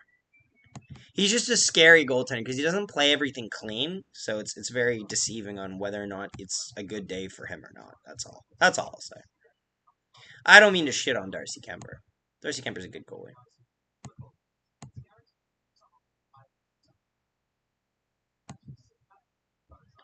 Oh.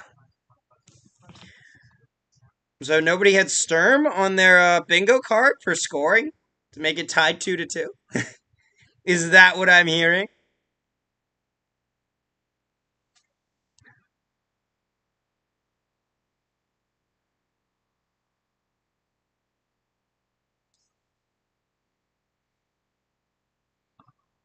Yeah.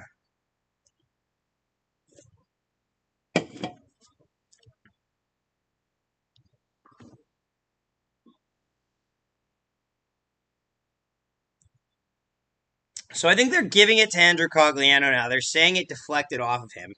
Let me check the NHL app. Sorelli, McKinnon, Hedman, Sturm. They're still saying it's Nico Sturm. His first name is Nico, everybody.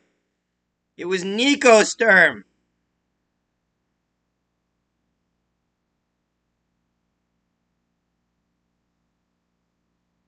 Anyway, Avs win the draw back their way at 3-on-2. Avs with speed. Coming in. Bit of speed. Cogliano fires. That gets stopped there by Vasilevsky. That's the wrong line to have a 3-on-2. Like, for the Avalanche, I mean. Because, like, Sturm and Cogliano, those guys are not. No disrespect. I know they just fucking scored, but, like, they're not your key guys that you want in a position like that. This is the top line. That might make more out of it, I guess. Vasilevsky's so far out in his crease. It's really good for him.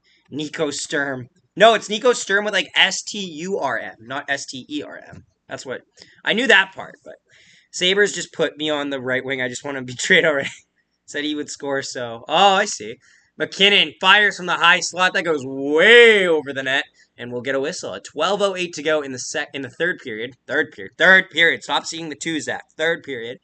Shot count 28-27 for the Lightning. Welcome any new viewers, guys. If you're new here, don't forget to subscribe and leave a like. Because it's free and it costs you nothing. Except the kindness of your heart. Which I know is sometimes a price too high to pay, but that's okay. I win for me, kind of. By proxy, association, you know. However, it would have helped if you'd said that in advance. Our goal is like 25 likes on the stream, so if you could help us hit that, that'd be really appreciated. Offensive zone face-off here for the top line of the McKinnon line out. McKinnon back to the point. Gives it over to Makar. Makar fires it. That gets blocked again by the Lightning, but it's slowly... Sorelli is slow to get up on that one, but he seems okay. Back the other way comes again. McKinnon trying to push his way through there. Lekin in there as well. In the corner, they battle for it. Very close in the shot count. The gap has closed. Remember when it was like 10-2 for the Lightning? The gap has closed. It's 10-1 at some point. Lightning walking in, fires. That gets deflected by the defender. And that'll go out of play for a whistle. Killorn had the shot there. Decent shot, honestly, but it did get blocked very well by the defender.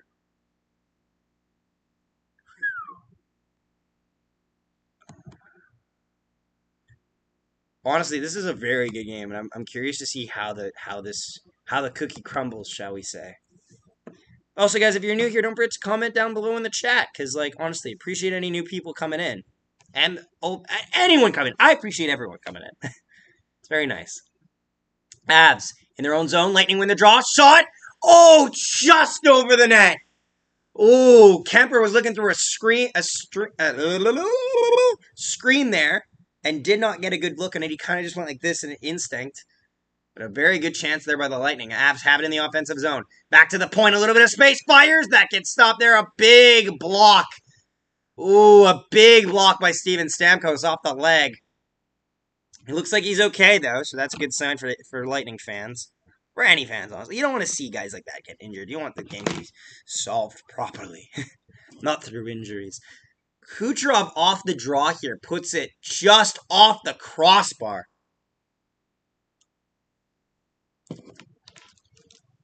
And then Johnson puts it right into Steven Stamkos's, right on the outside of his foot there. No padding there.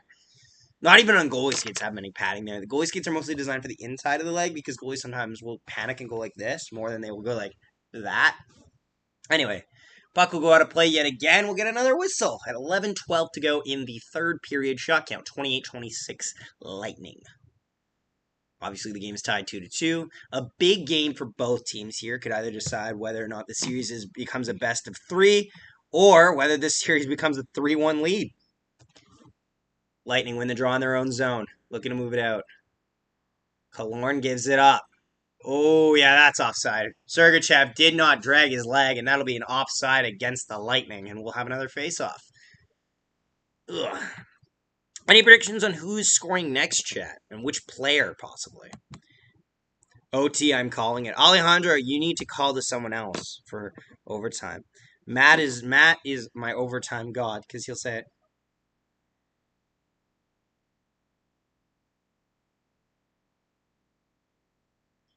My friend Matt is the one that usually just calls overtime, and he gets it right. He'll be like, I bless the overtime gods.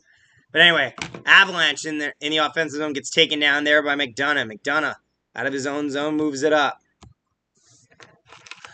Lightning in their own zone now, just moving it around, trying to get it up. They'll dump it down low. Battle in the corner for it. Lightning win the puck battle there, but the puck still rims around the boards. Cirelli there, in his own zone with it. Moving it with Ruda. Ruda picking up speed. He'll just dump it in the zone and leave it. Hard forecheck there by the Lightning, but the Avs take possession, looking to move it up. Over to Kadri. Kadri, his first game back in this final. Shot. That gets stopped there by Vasilevsky. Kadri keeps with it. Passes it over to Taves. Taves fires it towards net. That goes wide. Kadri there on it, though. Kadri picks it up. Backhands it deep into the zone. Doesn't go far, though, as the Lightning hold it in. Oh, Avs will hold it in again. Oh, Kadri, as he's falling, tries to make a slap pass to Nichushkin. Can't get it across. Lightning take possession. Score next or OT winner. Ooh. Plata's on the ice right now. Battle in the corner for it right now. Avalanche moving it out. Lightning stop it right there. Nichushkin just flips it out. Bogosian there in the neutral zone. He'll dump it in. Kemper stays in his net. He'll play it to his defender. Manson, I believe, now. Makar has it now. Makar looking for space. Nathan McKinnon scores next or an OT. Ooh. Barn, big face off there. Comper down low. Can't get it. And the Lightning will flip out that puck from Ross Colton. A little bit of a delayed offside there for the Lightning, so they got to regroup. Avalanche just flip it into the offensive zone. Vasilevsky plays it to Perry. Perry up the ice. Ross Colton, he's got Paul with him as well. He plays it down low for Paul behind the net. Avalanche take possession. Manson puts it up to Comper. JT Comper's moving with it. TJ Metal, trots to Jets just confirmed. Are you saying just? Like how just?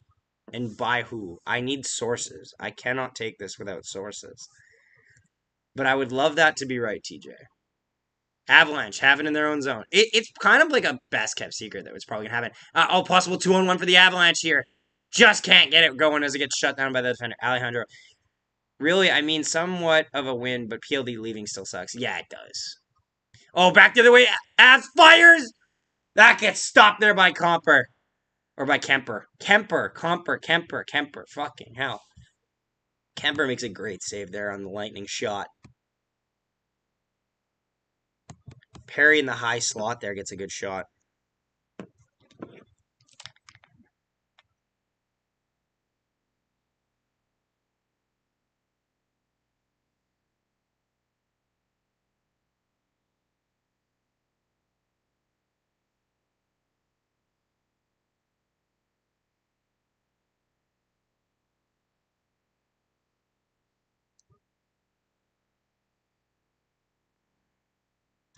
Ooh, source. I ain't seeing no sources, so I ain't jumping on that landmine if you know what I mean.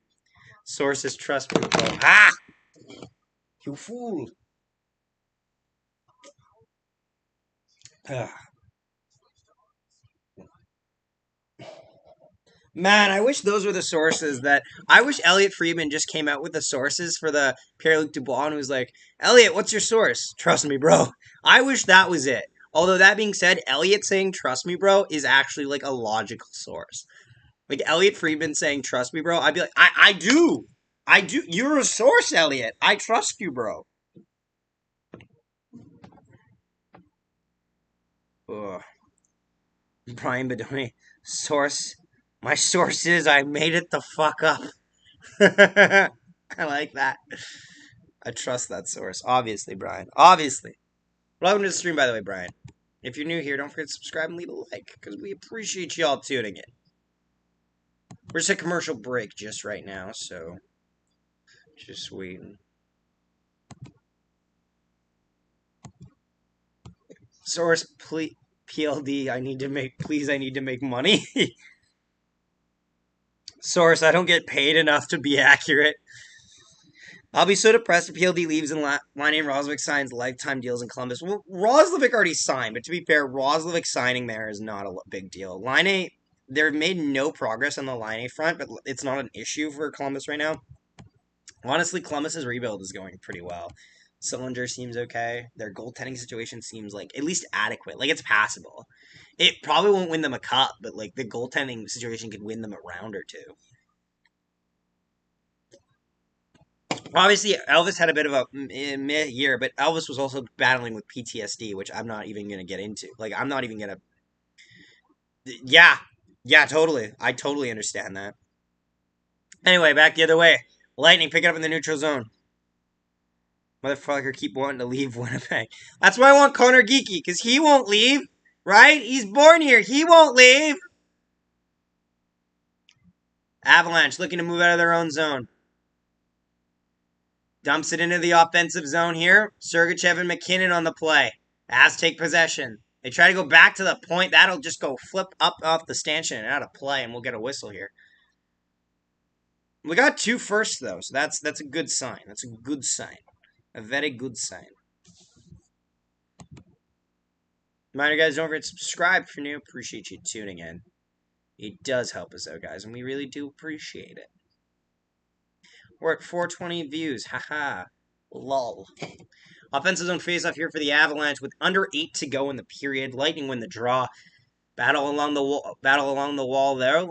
Avs hold it in. I was going to say they were offside, though, and they were still pushing the zone. Yes, they will. We can't have anything nice. Never. We never can have anything nice. We got the 2nd overall pick, and we're like, I'll trade him in 2 years. Like, in 3 years, we'll trade him after signing a bridge deal. Like, what the fuck, guys? I just want nice things. I just want a nice thing. That's all. Like, why do they do this to us every fucking time? Oh, 19 viewers. Holy shit. Welcome, everyone. Avs dump it in the zone. Lightning will go after it. Ruda passes it over to Hedman. Hedman with time there. Trying to move it up. Oh, player falls down. Might have a penalty coming up. No call there. Nichushkin picks it up. Some fans want a penalty. They won't get it. Hedman in his own zone now. It was tough to say. It was along the boards close to me, so it's tough to say whether it was just a guy just falling or just getting tripped. Makar in his own zone. Randy. Hey, Zach, Paul Maurice isn't out of work for long. I see that. I see that indeed. Okay, so now they're saying on the NHL app that it's Andrew Cogliano, not Nico Sturm's goal. So Nico Sturm gets an assist. Still, gold star. Yeah, no, I saw that. Good. Best of luck to Paul Maurice in Florida. I think he'll do fine. Although I will say this. Florida's core is set, so I don't expect him being open to change for their core. So a lot of their prospects is going to slow down. Lundell is not going to play above the second line ever. And he might find his minutes reduced, and I don't see anyone else getting, like, he's not the best with prospects, that's all. Shot there, that goes wide, and that'll go out of play, and we'll get a whistle inside the Colorado zone. Matt, welcome, my friend. Welcome, everyone, by the way, guys. I hereby demand Oh, he's gonna do it, guys. He's gonna do the thing, guys. Say, oh, dude, say the line. Say the line, dude. Granted access to overtime tonight. Oh, 6:40 left to go in the third period. Shot count 31-27 for the Lightning. You all are welcome. Ooh, offensive zone face up here for the Lightning. Comper will take the draw. Lightning win the draw. Back to the point. Fires! Nice save there by Kemper. It stunned him a bit, but he made the save. Back the other way. Rantanen just gets it out of the zone. Lightning have to regroup. Lightning will dump it down low. Avalanche in their own zone. Comper trying to get it cleared. Can't get it. Killorn has it. Loses control. Avs take possession. McKinnon has it. He'll flip it in the zone and leave it there as McDonough plays it around the boards. Up to Killorn. Killorn plays it up there. Can't control it. Hagel can't handle it. Cirelli's forechecking now as the Avs go back the other way. McKinnon with a burst of speed. Leaves it there. First Taves fires. That goes wide. Avs trying to get some pressure here. Under 6 to go in the third period. Game 4.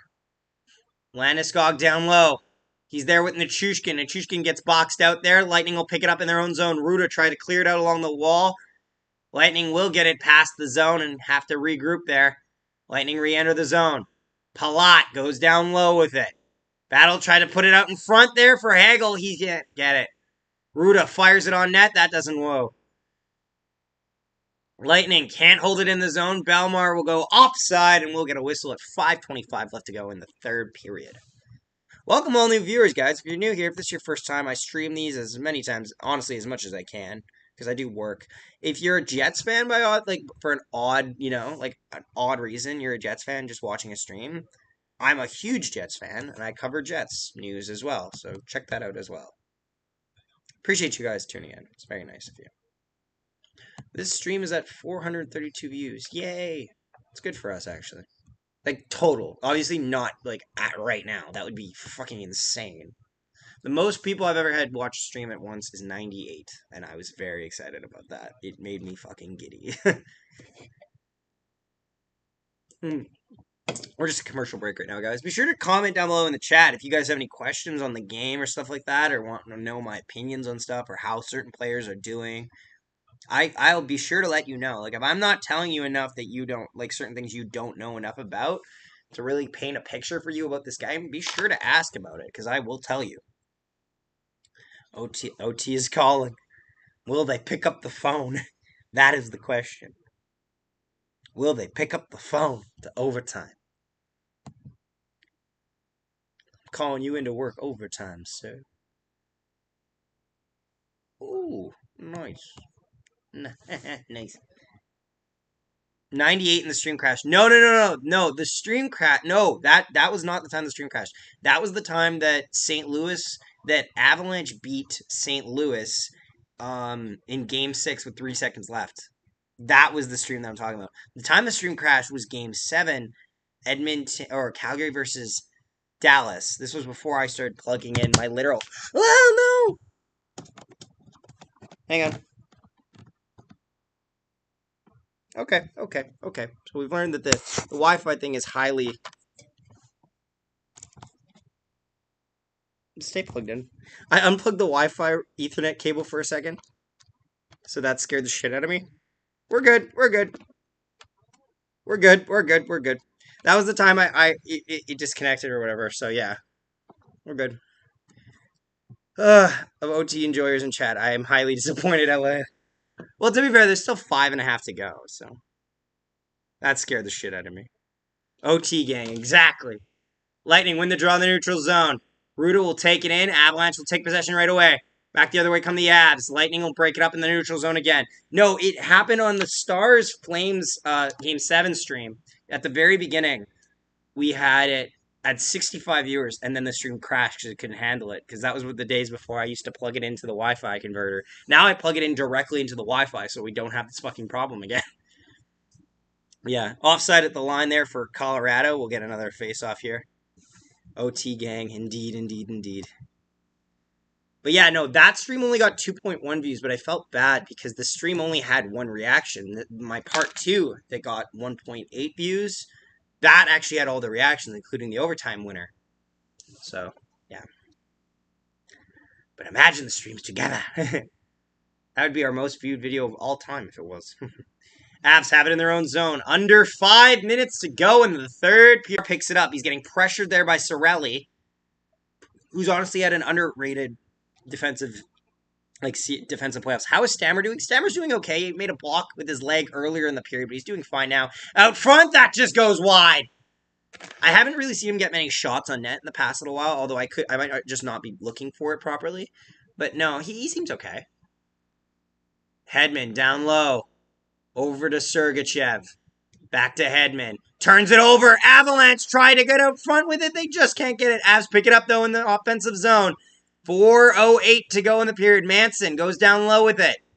Avs keep possession. Nichushkin tries to pass it back to the point. That does not work. It skips over the stick, and they have to regroup it in the zone. Vasilevskiy doesn't have to play it until they can handle 350. I used to stream on Twitch to 1,000 bit rate for like 2 years. Oh! Stream frozen?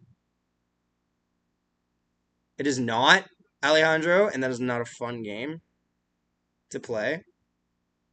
Oh, we good. Never mind. Motherfucker. You scared me so badly, Alejandro.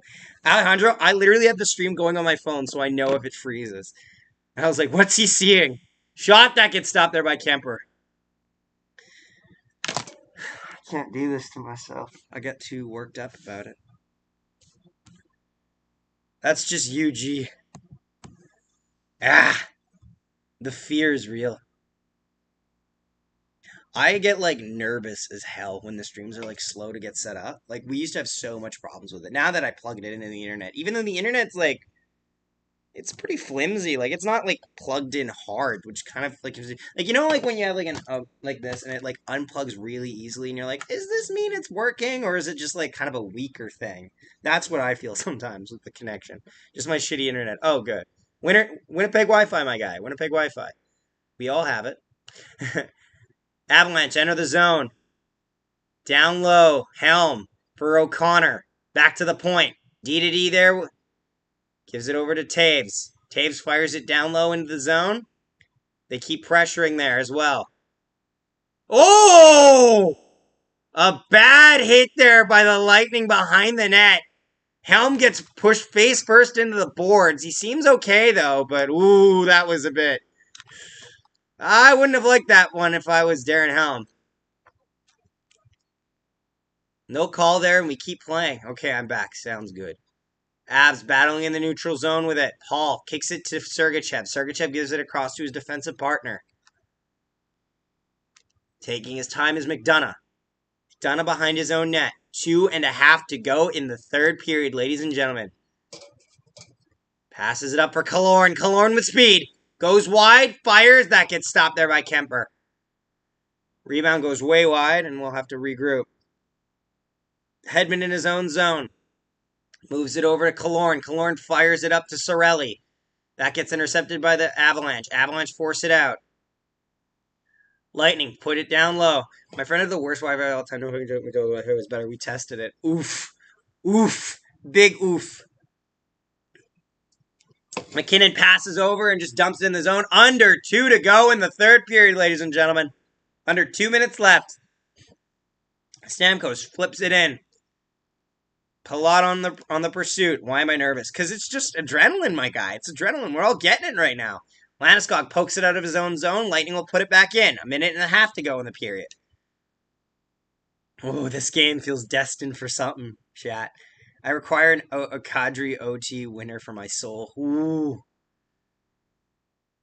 Avalanche dump it down low. Sergachev over to Hedman.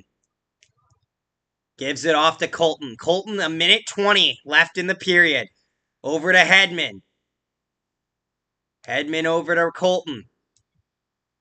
Ooh, that was a bit of a scary hit there. It was a lot like the Darren Helm hit. They didn't call that one as well. Back to the point for Tampa. Lightning.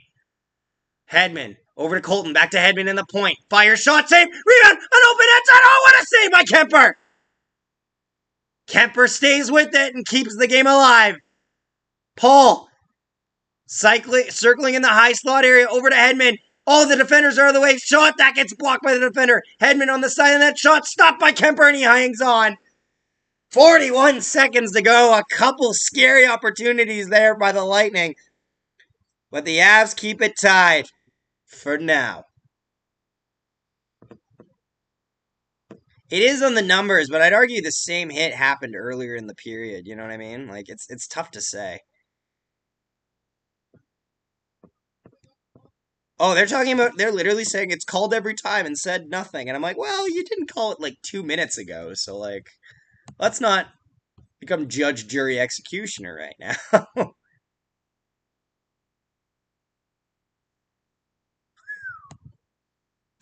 You were so ahead of me, lol. It's scary, mate.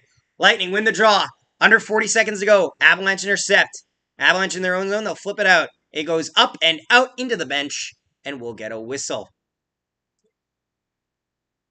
He will bring the faceoff back into their zone, though, because it did flip out from the player clearing it. So that's another offensive zone faceoff here by the Lightning. 32.6 seconds ago, the shot count 36-27 for the Lightning. The Lightning have re-extended that lead in the shot category for sure.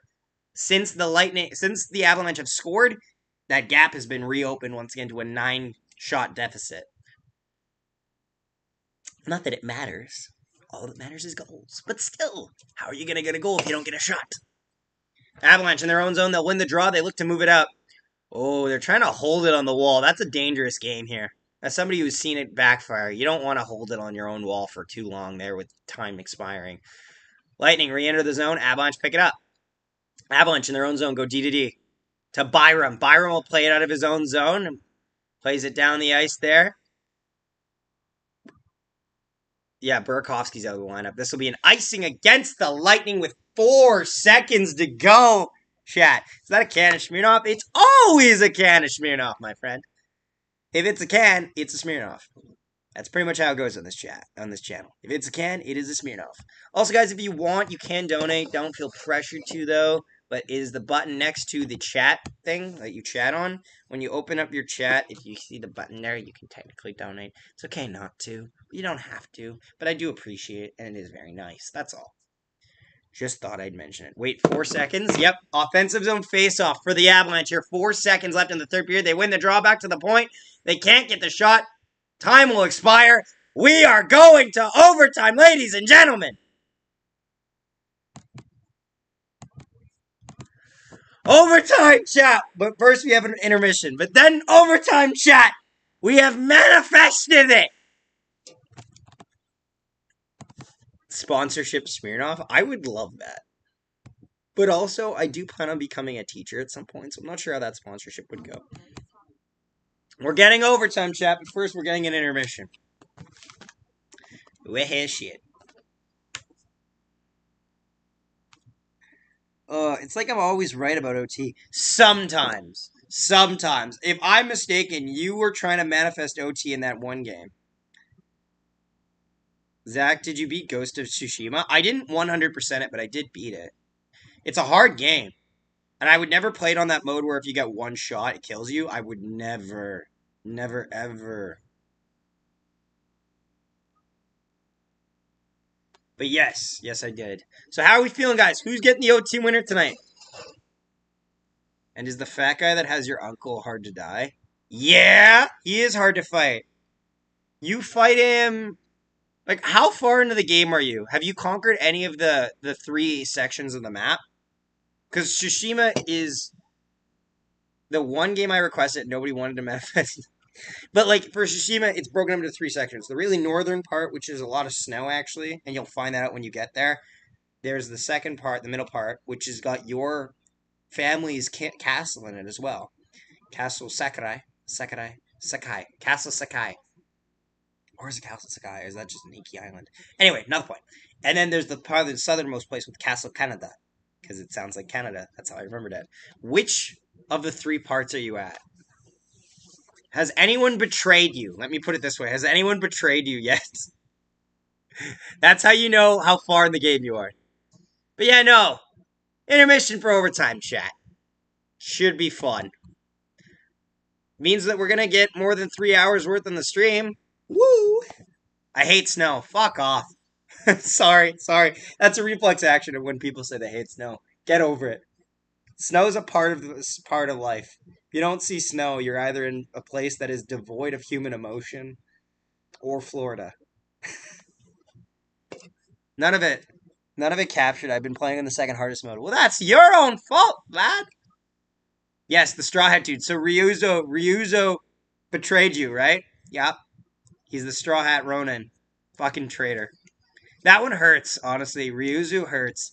But I love that Ryuzu's plot with Jin is very well done. I'll say that. I just started yesterday. Yeah.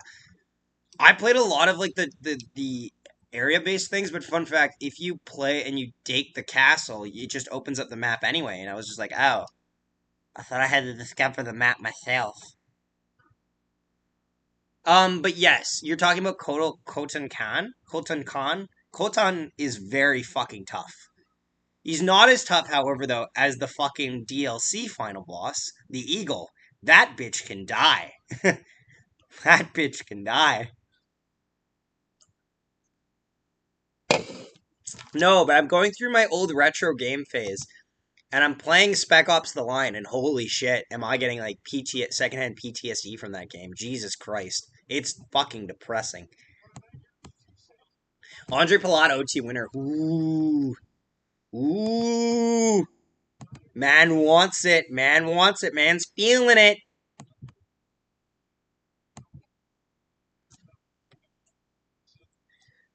Takes a strong man to deny what is in front of him. Ooh, deep quotes. I've never seen a game that has been made like as a war game that has been so against war as Spec Ops: The Line. Spec Ops: The Line is the most anti-war game that has ever been a war game. And it's so dark. I wish the combat was better. That's the only thing holding it back. You should stream video games. Maybe. I don't know. That'd be like a side project. That'd be like if I was to do like a stream, I'm thinking after the playoffs are done. General Tumouge is difficult. General Timouge? No, the generals are pretty easy actually. The generals are pretty manageable. At first, the generals are fucking tough, but once you get used to it, they're tough. They're easy. No, I'm saying the boss for the final boss for the DLC, which is the Eagle called the Eagle. She's tough. Okay, well, that's you. That's not me. I'm fucking a mess when I play those games. If I did stream video games, I would be doing it like as I'd be doing like a Q&A type thing for like a weekly stream. We'll see. I don't know. Like I like doing streams. It's very nice to talk to people. Make a second channel. See, that's the thing. Second channel, I feel like I need enough of a base to the point where I should be. You should stream the Mafia game. Which one? Because isn't there like three? I've actually played a part of three, but three drove me nuts because the aiming mechanic. I was just like, just fucking hit him, just shoot him. Like you can't hit him with the gun at all.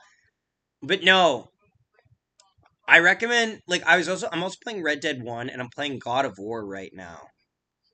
So that's good. I've enjoyed God of War. I'm so behind on Red Dead 1 though. Stream video games during off season. I would never like I don't think people would be I also don't have the tech that would make it like where it's my face in the corner and then the rest is video game content. I don't know how that would look. I know there's at least like 10 people that want it, but is there 100 viewers that want it? That's the catch. Zach Nolan Gaming. Mafia is so good. I actually, you know what? That reminds me. The Mafia game that you play with your friends, I fucking love that. That's so fun. But I always get killed now because I'm too good at it. Legitimately, I am too good at the game. When I play the game, I'm a madman. I'm because people think because I'm not always good at guessing who the Mafia is, but I'm too chaotic that they think they have to get rid of me. I'm fuming. Oh, I heard. Cade, trust me, we're all in pain right now. Play Mafia 1 and 2. Mafia 3 is mediocre. Yeah, you see, funny thing is, I've only heard about Mafia 3, where you play as Lincoln. Isn't that his name? I might play 1 and 2. I might play 1 and 2. What is 1 and 2 on? What console is 1 and 2 on? I'll try. Cade, just rest. It's all good now. We're just gonna watch a hockey game, okay, my friend? No, but Mafia Definitive, I believe it's called. Okay. I'll take a look at it. Again, video games cost money, and I don't have a large supply of money. I have some. I have some, but I also have to take, my studies. I get paid.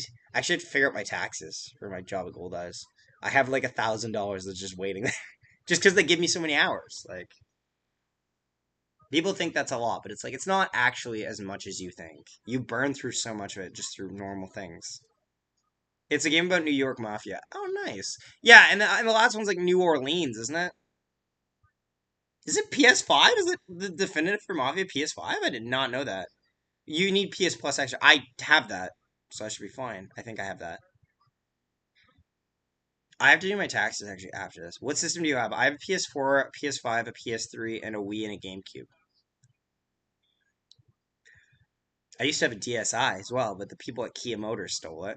Fun fact. Fun fucking fact. I can.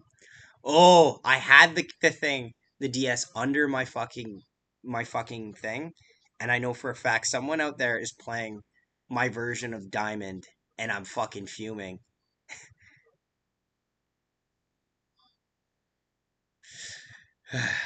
And then Carter broke my DS, a story I will tell 100 times if I have to, because he fucking walked across and pulled the thing off of the fucking. Ugh. Is very different but original. Or is it premium? I have no idea what it is like by definition. Bruin, can I spoil Spec Ops for you? Because you know how dark this game fucking gets? I know you mentioned you played a bit of it, but Spec Ops gets stupid dark. Like, not stupid dark, it gets super dark.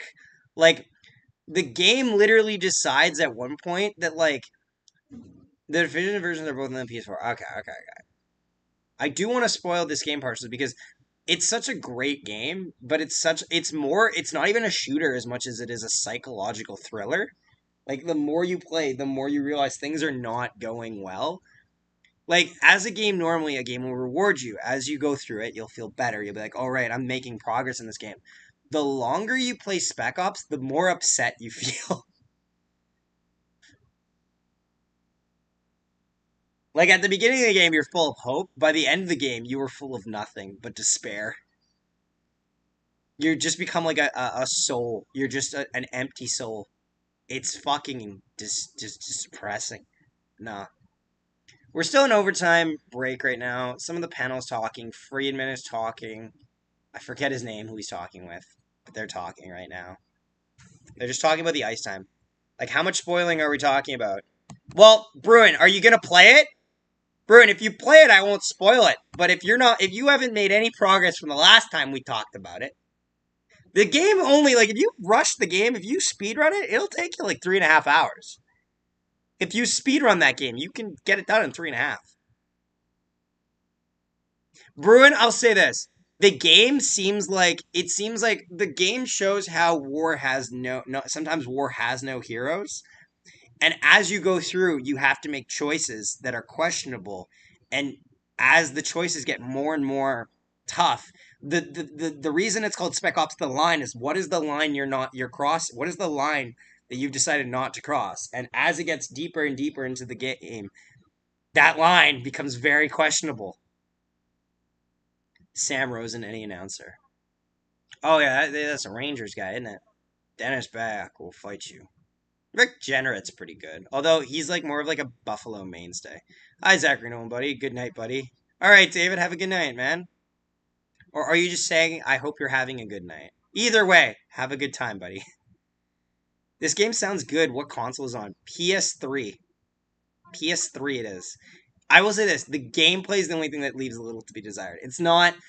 You know what the gameplay reminds me of? It reminds me a lot of the shooting mechanic is a lot like Uncharted 2. So it's kind of like a little finicky, you know what I mean? Long intermission reports so far, yeah. But as the don't spoil it because I don't want to know what happened after chapter 3. Dude, chapter 3 is like fun McShooty gun time. Chapter 8 is it's honestly it feels like I'll put it this way. As the game progresses, you know how Red Dead is actually I'll put it this way. Have you guys played Red Dead 2? So Red Dead 2, if you play it, by the time you're at the end of the game, it's really fucking depressing. It is. You're having fun, but it's so depressing. This game does it, but it puts it in a war setting. That's what I'm saying. I have to get it on my PS3. I played a lot of it at my friend's house, and I know the final spoiler at the end, the twist ending, the plot twist ending. Alejandro, are you on our Discord, by the way? I want to know what you think of this game when you play it. Like, I'll just say this. I played Uncharted 2. I can deal with the shooting thing. Okay, good. Also, the thing gets harder as you go along, but you have two guys with you that you can order to shoot at certain enemies.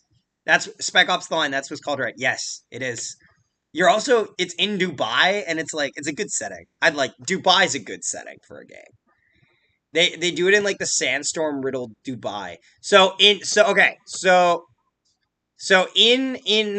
Red Dead 2 you get tuberculosis at the end.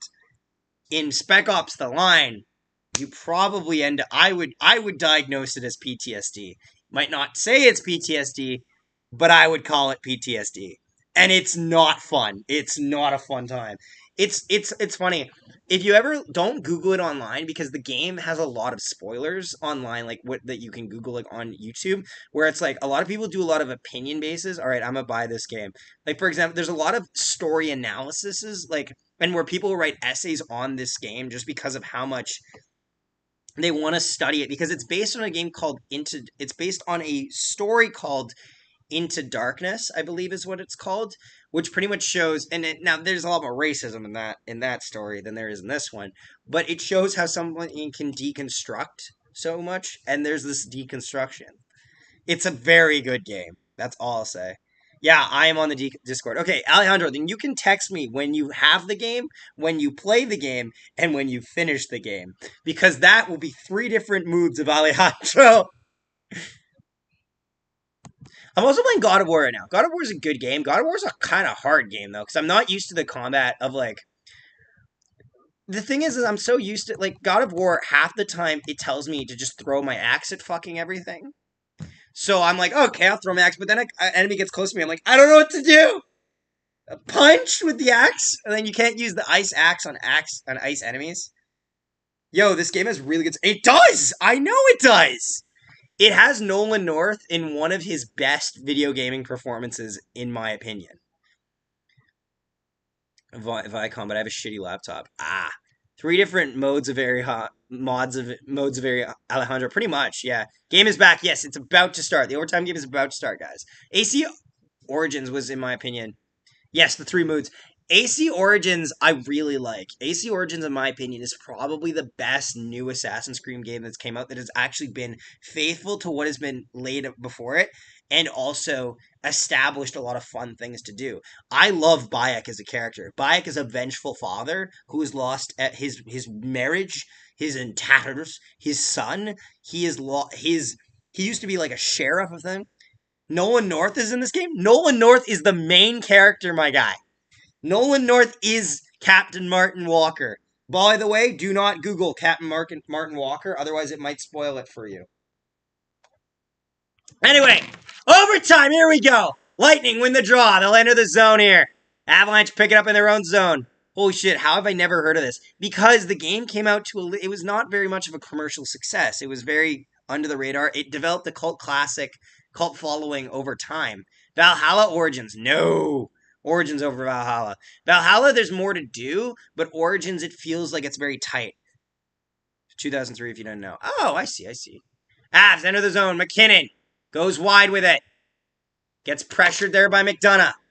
Let's get the view count up really high. Yeah, you guys can share it around all your friends. No fucking shit, he's the main character. Exactly.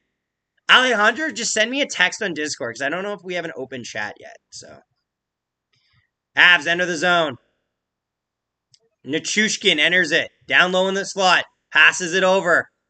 Oh, it looked like that puck was going to go out of play. Out front, in front. Chance save, rebound. Oh, the Avalanche are close. They just can't bang it home. Alejandro, it's a good game. It's a game that will make you think and will get you upset. That's all I'll say. And it has multiple endings, too. So there's that. Avs will dump it all the way down here. It looks like it's going to be an icing here against the Avalanche with 18:40 to go in the first overtime. Well, don't say that. Don't let the gameplay is the only thing that will stop you, I think, that will hurt you in this game, in that game. But anyway, yeah, a first and early flurry there by the Avalanche forwards. Nichushkin and Landeskog, a beautiful chance in front, just couldn't get enough of it. Avs win the draw in their own zone. So Chernak has not been playing right now. He's out injured, is what I'm hearing. Turns it over. Nick Paul the other way. Fires. That gets stopped by Kemper. Ooh, he almost lost his balance there, but they keep playing. Lightning have it in their own zone. Fires it. Avs take it over. Back the other way. Possible breakaway. Avalanche coming in. Comper just can't catch up to the puck. The puck just got out of the reach of JT Comper, who had a possible breakaway chance. Avalanche have it in their own zone. 18 minutes left in the first overtime. Okay, got it, Zach. Thanks for the recommendation. Early chance. Yeah, early chance indeed. Of course, man. Always. I'll always try to recommend games. Avalanche down low. Chance out in front. That goes wide. Maroon flips it out. Racing after it is Belmar. Avalanche get to there first, though. I actually have to finish Uncharted 3. I'm so behind on video games. Oh, Comper deflection shot. That goes wide. Lightning pick it up in their own zone. 17.5 to go in the overtime period. Oh, just offside against the Avalanche, and we'll get a whistle.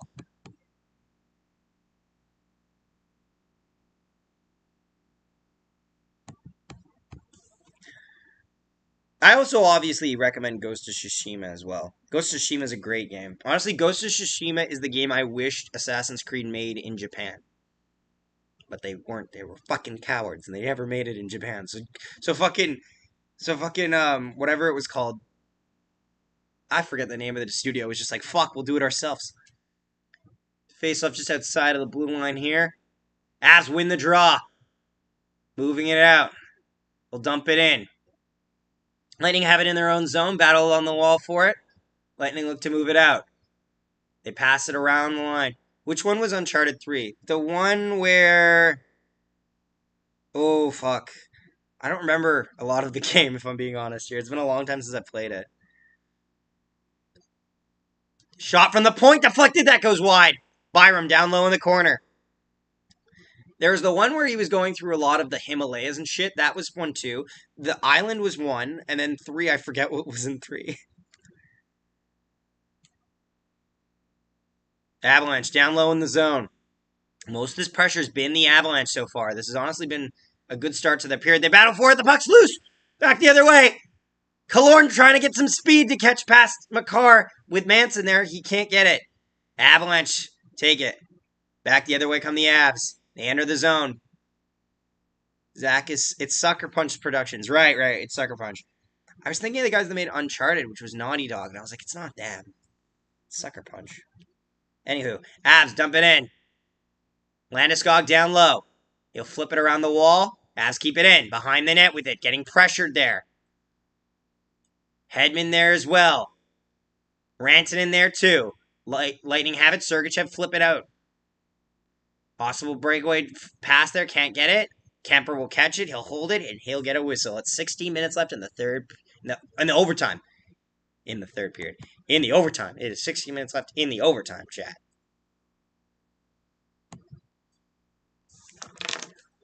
Ooh, how late in the overtime do we have? Like, will this stream reach 3 hours and 40 minutes is my question. Like, how long in the stream are we going? Lightning fans are too quiet. It's because they're fucking nervous, and I would be too. Fuck Nick Paul for me. I just said it because I read it out loud. I said fuck Nick Paul, but I don't mean that necessarily. But you said it, so I repeated it verbatim. Get loud, dang it. They're scared. Oh, chance there for the Lightning. McDonough leaves it there. Palat along the wall behind the net. Tries to cut out front, goes back to the point. D for Hedman. McDonough there. I looked it up. Uncharted 3 is the one where you're in a desert. Oh, I see. Avalanche out of their own zone here. Tries to pass it up to Kadri. Doesn't work. Avs battle on the wall for it. Back the other way come the Avalanche. Nichushkin. Little bit of speed there. Can't get towards the net. Kadri there as well. Lightning will get out of their own zone. Zach, say it and mean it. 5 minutes left in overtime. Andre Palat will score. Okay, so we got 10 minutes of nothing. Great. Avs out of their own zone. Oh, but I was there. Lightning started saying Jets suck. That's pissed me off. Oh, Jets by the Avalanche. Oh, what a save by Vasilevsky. A possible breakaway for Logan O'Connor. And that gets shut down by Vasilevsky. Woo-wee.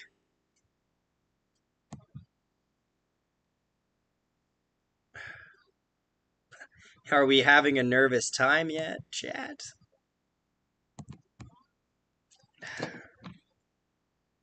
Yeah,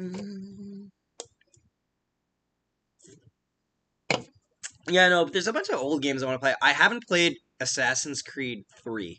I want to play it. I played 4. And I played 2. I played Brotherhood. I played Revelations. I played parts of 1. I haven't played 3.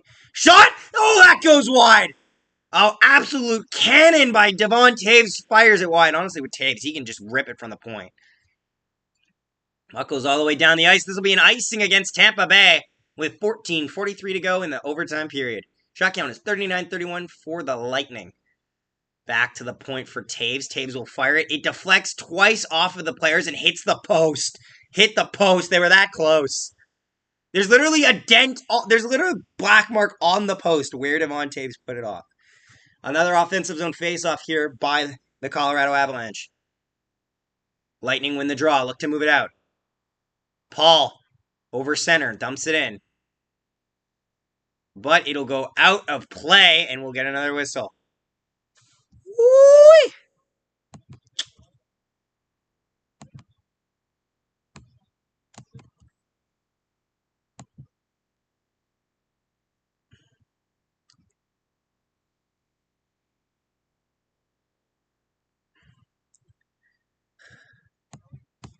This is a stressful game. Center ice face off there. Avs win the draw. They move it back into their own zone. Cirelli takes it away. Cirelli down low. Back to the point there. Fires it. That gets blocked there by the Avalanche. McKinnon back the other way. Rantanen there as well. Looks like we're offside. Rantanen is offside at the line. And we'll get another whistle. What a rocket by Taves. Indeed, indeed. Woo! I always forget how old the PS3 is. Like, the PS3 was around for so long, but I didn't get it till it was, like, in its last couple stages of, like, life, I guess. So, like, by the time the PS4 came around, I just had a PS3, and then I got a PS4, and then a PS5. PS5 was the only thing I actually got, like, in time with the PS5. You know what I mean? Like, the PS4 I got when the PS4 came out. Blah, blah, blah, blah. PS5 I actually got in time for that as well, too. 14-16. Left in the overtime. 14-16. Not 14 and 16. 14-16 left in the overtime period. Lightning have it in their own zone. Hedman passes it over. Battle along the wall for it. Avalanche will get back there. They'll flip it in the zone, and I'll have to tag up. If I was the goalie, I would be shaking. Welcome to my fucking life. Lightning have it in the offensive zone. Try to pass out in front. Almost a turnover there. Avs will retake it. PS3 came out in 2006. Fuck, when I was 6 years old, man. Passes it over. Chance shot. That goes wide. A big stop there by Vasilevsky. And a shot wide. Lightning pick it up back the other way. Palat fires it up. Runs into the linesman. Byram picks it up in his own zone. Bunch of fans don't like it, but you can't call a penalty on the linesman because they have to stay on the line. Avalanche dump it in. Vasilevsky stops it behind his net. Passes it off to his defender. They look to move it out of the zone. This will be an icing here against the Lightning, and we'll get another face-off. Xbox Series. Never been an Xbox guy. Never been an Xbox guy. I've always been a PS guy.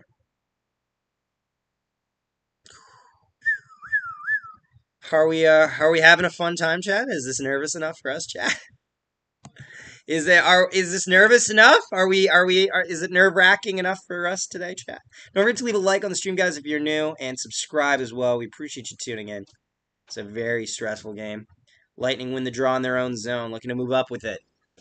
Into the neutral zone, Colton there as well. Perry puts it down low. This will go out of play again at 13:04. We'll get another face-off. Oh, shot count 39-32 for the Lightning.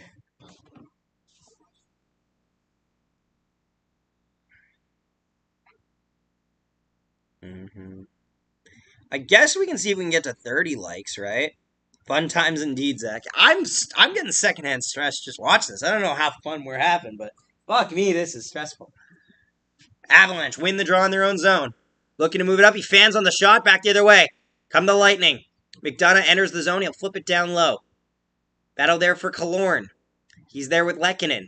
Lehkonen gets it over to Makar. Zach, I'm nervous. I feel you, man. I feel you. McKinnon can't take it. Avalanche enter the zone. Lightning take possession. I'm more of an Xbox guy. Fair enough. Everyone is to each his own. Kemper out of his net. Plays it. Lightning take it. Down low in the zone. Go to pass it. Back to the point. Fires. That gets stopped. The rebound gets cleared away by the Avalanche. Oh, fuck, man. I'm happy this isn't a Jets game. Imagine if I streamed the game where we went to 3 overtimes. Like, even though we won, I would have been terrified. Holy shit. Avalanche. Back the other way. 3-on-3 over the line. They'll play it down low. They'll put it in the zone there, and that'll be some pressure. Plus, Xbox has backwards capability. His proper backwards capability. Fair enough. Fair enough. You win for now. I don't have the energy to even argue it. That's fine. Avs have it in their own zone. No penalties yet so far. Though that could be the kiss of death that I just said. Under 12 to go in the first overtime. Oh, big hit there in open ice. Luckily, the Avalanche player was ready for it, so didn't do too much damage. Lightning have it in their own zone. Vasilevsky plays it up. Oh, chance there for Kadri. He can't handle the pass. Avalanche in the neutral zone now gets forced out, and they have to regroup to go re-enter the zone. Passes it up. Leaves it there for Nichushkin. Nichushkin in the slot area. Passes across. Shot. Save rebound. Oh, it just goes wide. Oh, the Avalanche had a golden opportunity. Back over to Byram. Back to the point. Fires. That gets stopped by Vasilevsky off Manson's shot. Bowen Byram. The game on his stick. And he puts it over the bar. Ooh-wee. They fake it, and he's open, man. He hit the crossbar. He hit the crossbar, ladies and gentlemen. Byram had the whole net to shoot at, and he put it off the bar. Joe Sakic went, yeah, oh, fuck. Shots this period is 7-2, Colorado. Xbox Game Pass is amazing, especially Xbox Game Pass. But I can also play Spider-Man, so there's that. Woohoo. And Ghost of Tsushima. And God of War. What can you do, Preston? Back the other way come the Lightning. Enters the zone. Down low with it. Killorn along the wall gets forced out there by the Avs. Oh, I'm still happy that I'm so happy this is overtime right now. We're getting our money's worth, aren't we, chat? Lightning in their own zone, looking to move up with it. Hagel takes possession, leaves his own zone, goes through neutral zone with it. He's got time. Shot! That goes over the net. Avalanche pick it up. Back the other way come the Avs. McKinnon with speed. He's got Rantanen with him. McKinnon goes wide, fires it. That goes wide as well. Rantanen holds it in. He fires it down low. That gets stopped there by the Lightning. Avalanche stay on the puck there and along the wall, and they keep it, and they look to regroup into the zone. Manson with it. Manson passes it over in the high slot area. Don't want to turn it over there because there's not a lot of support there for defensively. Avs putting some pressure on here. Lightning take possession in their own zone. Hedman, he'll flip it out of his own zone and get it past the blue line. Manson there ready as well. Manson re-enters the zone. Goes down low with it. Shot! That gets stopped by Vasilevsky, but he gets the rebound there. Passes it over to Nichushkin. Nichushkin in the high circle. Passes it over across. Fires! That gets glove saved by Vasilevsky. That is... Woo! Shot count now. 40-35 for the Lightning. Well, no, he has backwards capabilities, so yeah, well, fuck off.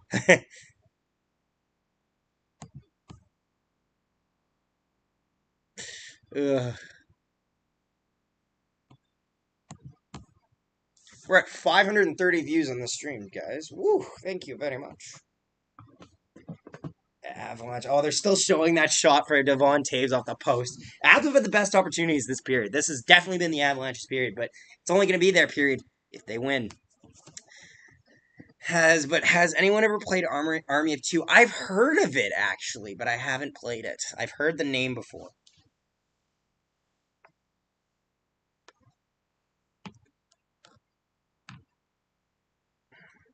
Minor guys, if you're new here, don't forget to leave a like on the stream and subscribe. Appreciate you all tuning in. 9:36 to go in the overtime period. Shot attempts is 85 to 67 by the Lightning, or by the Avalanche. Sorry, shots period. This 8 to 3, as well for the Avalanche. Ozone possession 1709 to 1407 for Avalanche. Any more stats to show me? Puck possession 3619 to 3227 for the Avalanche as well. A lot of statistics are pointing the Avalanche's way. Any other good game for the PS3? It's another good game for the PS3. I see.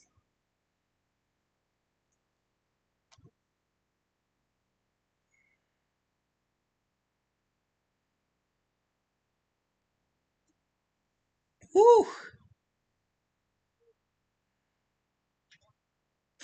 Who's this guy? 85 to 67? That's the shot attempts. That's shot attempts right now. Remember when I was telling you guys how the Lightning were blocking everything? I wasn't fucking lying. They are. Oh, sorry, electronic arts for a reason. Oh, okay. Nice. Army of Two. Nice. Face off in the Lightning zone right now. 9:36 to go in the third. Or in the overtime. Fuck, stop saying the third, Zach. Lightning win the draw. Back to the defender. Killorn flips it out of his own zone. Avalanche take it in the neutral zone. He's getting pressured there, though. Avalanche into the zone. Landeskog gives it over. Fires. That goes over the net. Reminder, the guy who scored the game winner in game 1 is not here. Burakovsky's out of the lineup tonight with injury. Oh, I thought that was shots. No, it's shot attempts. That's why. It's important. Ooh.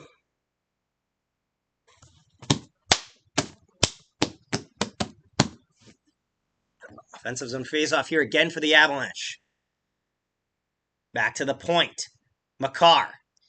Over. Deflected shot. Save. Rebound. It's loose. Where is it? The Lightning pick it up. Oh, another chance there. Have you ever played 2K's NHL games? I played 2K10. It was not great. I was more interested about the Zamboni mode than I was the game. Because the game's just all over the place.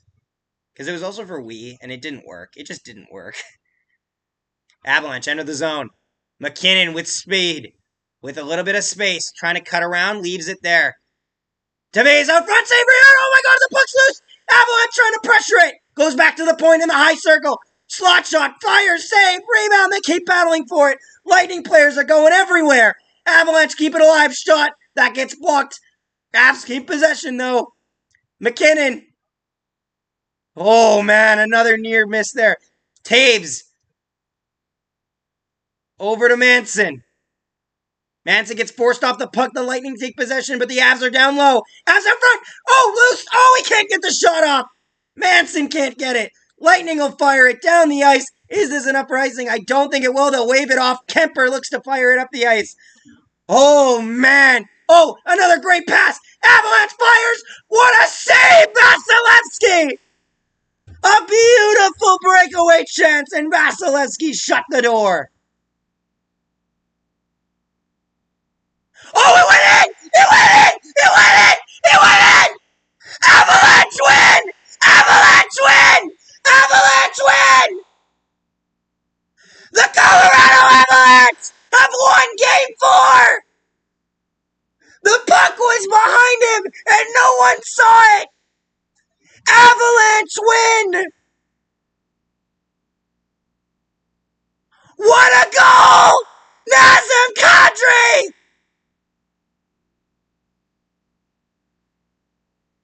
Nazem Kadri has won!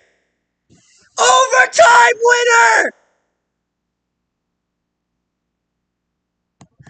The Avalanche win Game 4! a game! What a game!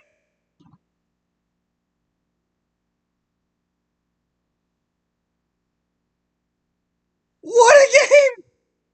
The puck is in the net, lads! The Avalanche win Game 4! Well, ladies and gentlemen, how are we feeling?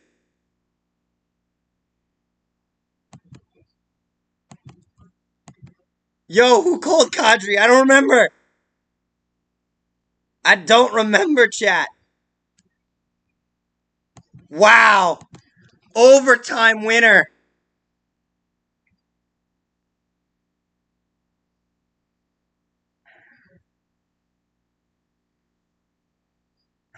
I thought he had it at first, too, but it was in and out so quickly.